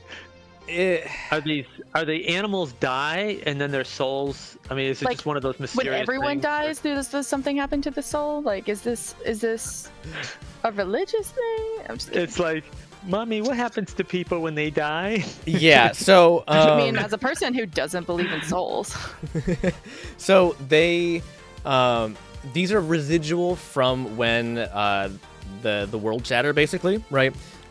Most of the animals died. But oh yeah, except for the aquatic animals, right? Aquatic animals are still around a little bit in the oceans because there was living water around all the shards, right? But the land animals, not so much. However, they had this phenomenon happen where they exist now in soul form. So there's, and you can actually see them out in the like expanse, basically. Like there's like these spirit versions of animals sometimes you'll see. And they're more, abstract and whatnot. And they are, for whatever reason, they are attracted to the Shard of Zol, and they will appear there as like lost souls, basically. They're not necessarily even from Zol. No, they're not from Zol. No. no. Oh. They're pulled from Okay. all over the place, basically. And each of the curse shards that are soul shaper ones that have similar, essence basically to them, act as like magnets all throughout like the expanse. So there's a couple of these places around, not a ton, but a couple of them. So there's different like hubs that kind of pull them and do different stuff with them. But yeah. Okay. But yes, that also led into one of my favorite lore pieces I've ever written, which was the Hands Off My Junk Act of 237. Of how you could have Karami Anima like body modifications, like you can have like a big crab arm or whatever, right? That's like infused like, with a crab soul, basically. It's part of your body, therefore it can't be taken away from you, and it's not illegal to have. It's illegal to make and to sell, but not legal to have it because it's part of your Sounds like body. drug laws. Kind of. Well, if you have it because it's for personal use, it's just possession. But Yeah. then there's a difference between, Distribution. to sell and to make, which Yes. are usually worse crimes than just having it. Yes, which was the intention here of it being a black market thing, is to kind of go with that kind of like drug law kind of system, essentially, right? And also the fact that like, what are you gonna do if someone has like things built into their body that are illegal? What are you supposed to do? I can tell you what America would do. Yes. They made a movie about that. Is it called The Repo Man or something? That's right. That's right. Oh. Yeah. Repo Men, yeah. Forgot about that. But yeah. Anyways, yeah. Any other? I guess you have any other questions from me too? Like of things that are just like, well, I don't understand that at all. I know this was like a kind of a whirlwind of like, bleh. We probably should talk about the mechanics here, or the technology here. Okay. How did everybody do? Somebody was doing a pretty good job with putting those notes up with the -1s, -2s. Was that you, Sarah, or who was that? Yeah. Who was doing that? I was. That doing was most- good. Thank you. Appreciate that. Yep. Yep. I tried doing it, and you could see it's like I didn't check Yeah. the font before I did it, and it's like Yeah, way you have- too small. And You have to check the font size. You also have to bump it up to make it Large much enough. bigger. Yeah. Mine's- and I've once got you mine do it, set at I don't see a way to. 32. And You need. I changed mine to to- white, and then it went back to black again. It's Yeah. so I had to do it over. Sorry, and I've I already didn't clicked. remember it. And then the way you kind of move them around is you go back to just the pointer, and then it's like a token basically on the You just drag it screen, and around. I Mhm. drag it around Yeah, and move it yeah. around kind of thing. And if you double click on it, you can go back in and edit it. How do you? Was it too clunky and long-winded? Do you think for me to like kind of do all of it, like all of the pulling out the dice and the naming of things live, or should I have tried to like just pull you out to a different page and I had prepped ahead of time? No, I thought that was okay. I thought that was fine. It didn't really take that long. But the thing that I have a hard time with is that I see all these dice, but I don't know which one's which, and I just wonder sometimes if instead of using dice with you should just use words. You know, like Bumblebee before. Well, I see don't what you mean. Yeah, I know it's not as pretty, but it's not. Yeah. I would know what it was at least. I mean, I can try and find same better with- dice. actually, I don't know. In the turn order too, you've got here's a D6. There's another D6. Which one is it? How are you going to keep track of that? I don't know. Do you not see the name of them in the turn order? No. Oh, really? We don't see any names. Oh, But I think okay. you can, if they're Okay. tokens, I think you can show the nameplates, and then that would solve it for us. I'm looking. I Because don't. you can do that Oh. for tokens I mean, on there were Roll20. colored generally. dots on them too. That Kel doesn't even have his name show up. Kel didn't. 'Cause I grabbed his token from the wrong place, so it doesn't have the right thing. But okay, I wonder if it's a setting that I can change for turn order. Yeah, I wonder if that's somewhere I can kind of mess with and try and find that then. 'Cause I didn't realize you couldn't see the names. That's unfortunate. Oh, so can the dice themselves have labels? Is that what you were saying? Yep, Do- the they do. token have a label so you could actually see. Oh, hold on. I do meant you, not in the turn order. I meant in do you not see the label underneath the dice? the. No. No. Oh no. No. Okay. You got to make that visible for us. Okay, I did not There's- realize that. Hang on. Again, there's Yeah. nameplates on them that you can check. and It- you can make it's it checked a as default nameplate. setting. I don't know what you mean about yeah. the nameplates because I'm not seeing anything. Okay, so it has to be. Well, you're seeing the dice though, right? guys, Like Yes. in courtyards, Sarah? there's dice there. there's two check boxes. There's one that makes it visible to you, and there's one that makes it visible to us. The one that makes it visible to us is kind of hidden. I'm looking I right was now. doing this every time I Oh, was. is it show? Oh, hold on. Does he have to reset that every Hold time? on, there it is. Yeah. Do you see one now? Bumblebee? No, No? not yet. No. Show. Oh, it's tooltip show. Oh, hold on. Never mind. That's not it at all. Hold on. There's more. Let me scroll down. Token bar option, standard, compact, aura. It's in color. No, I don't. General? Oh, C. Ah, player version C. Yeah. So the wildebeest you You can, can you can see also now, right? do it so that, yeah, now we can see it. Yeah. Okay. Just the wildebeest Super- one. Yeah, I'm working on the rest. It's Yeah, you super have- You small. can also, It is, yeah. Hang on. So yeah, you have to do for the actual like campaign, you can do it as a default in the front page. Oh, you Oh, can't. that would be But- really So Hold cool. on, every hold new on, hold on. token you do shows the nameplate. Hold on. I'm looking right now. Yeah. Under the Where's page that? or roll at the Huh? sign-in page. Roll20 is Oh. notorious for hide all that stuff. forgetting settings like that, though. So like Oh yeah, it does. occasionally, So there's actually settings as a GM, I assume. There's Yeah. settings that when you before you hit launch game or something. Is that? yes, Did not know that. Yeah, I didn't that's know what that. exactly. Okay. So, all right. You should be able to see the Awesome. names of the dice creatures now. Yeah. Okay. But not the turn order, which I think Yeah. has to be a setting then probably before I launch. Uh-huh. Okay. Yeah, I think so. Oh, maybe. Okay. All right. I will try and fix that. But- I thought you could see them. For me, it's super obvious and clear who's who. So no wonder you're confused.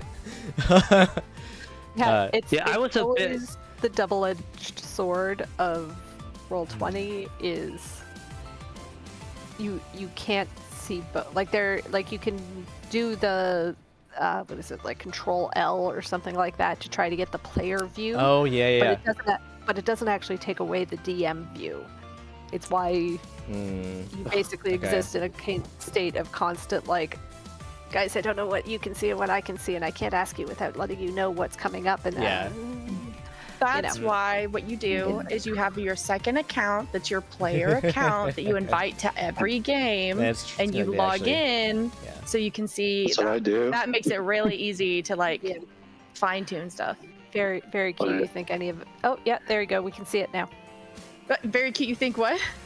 That any of it that we're that prepared, and that Oh, right. I'm working with a single monitor. I'm not opening up Roll20 twice. I will get confused.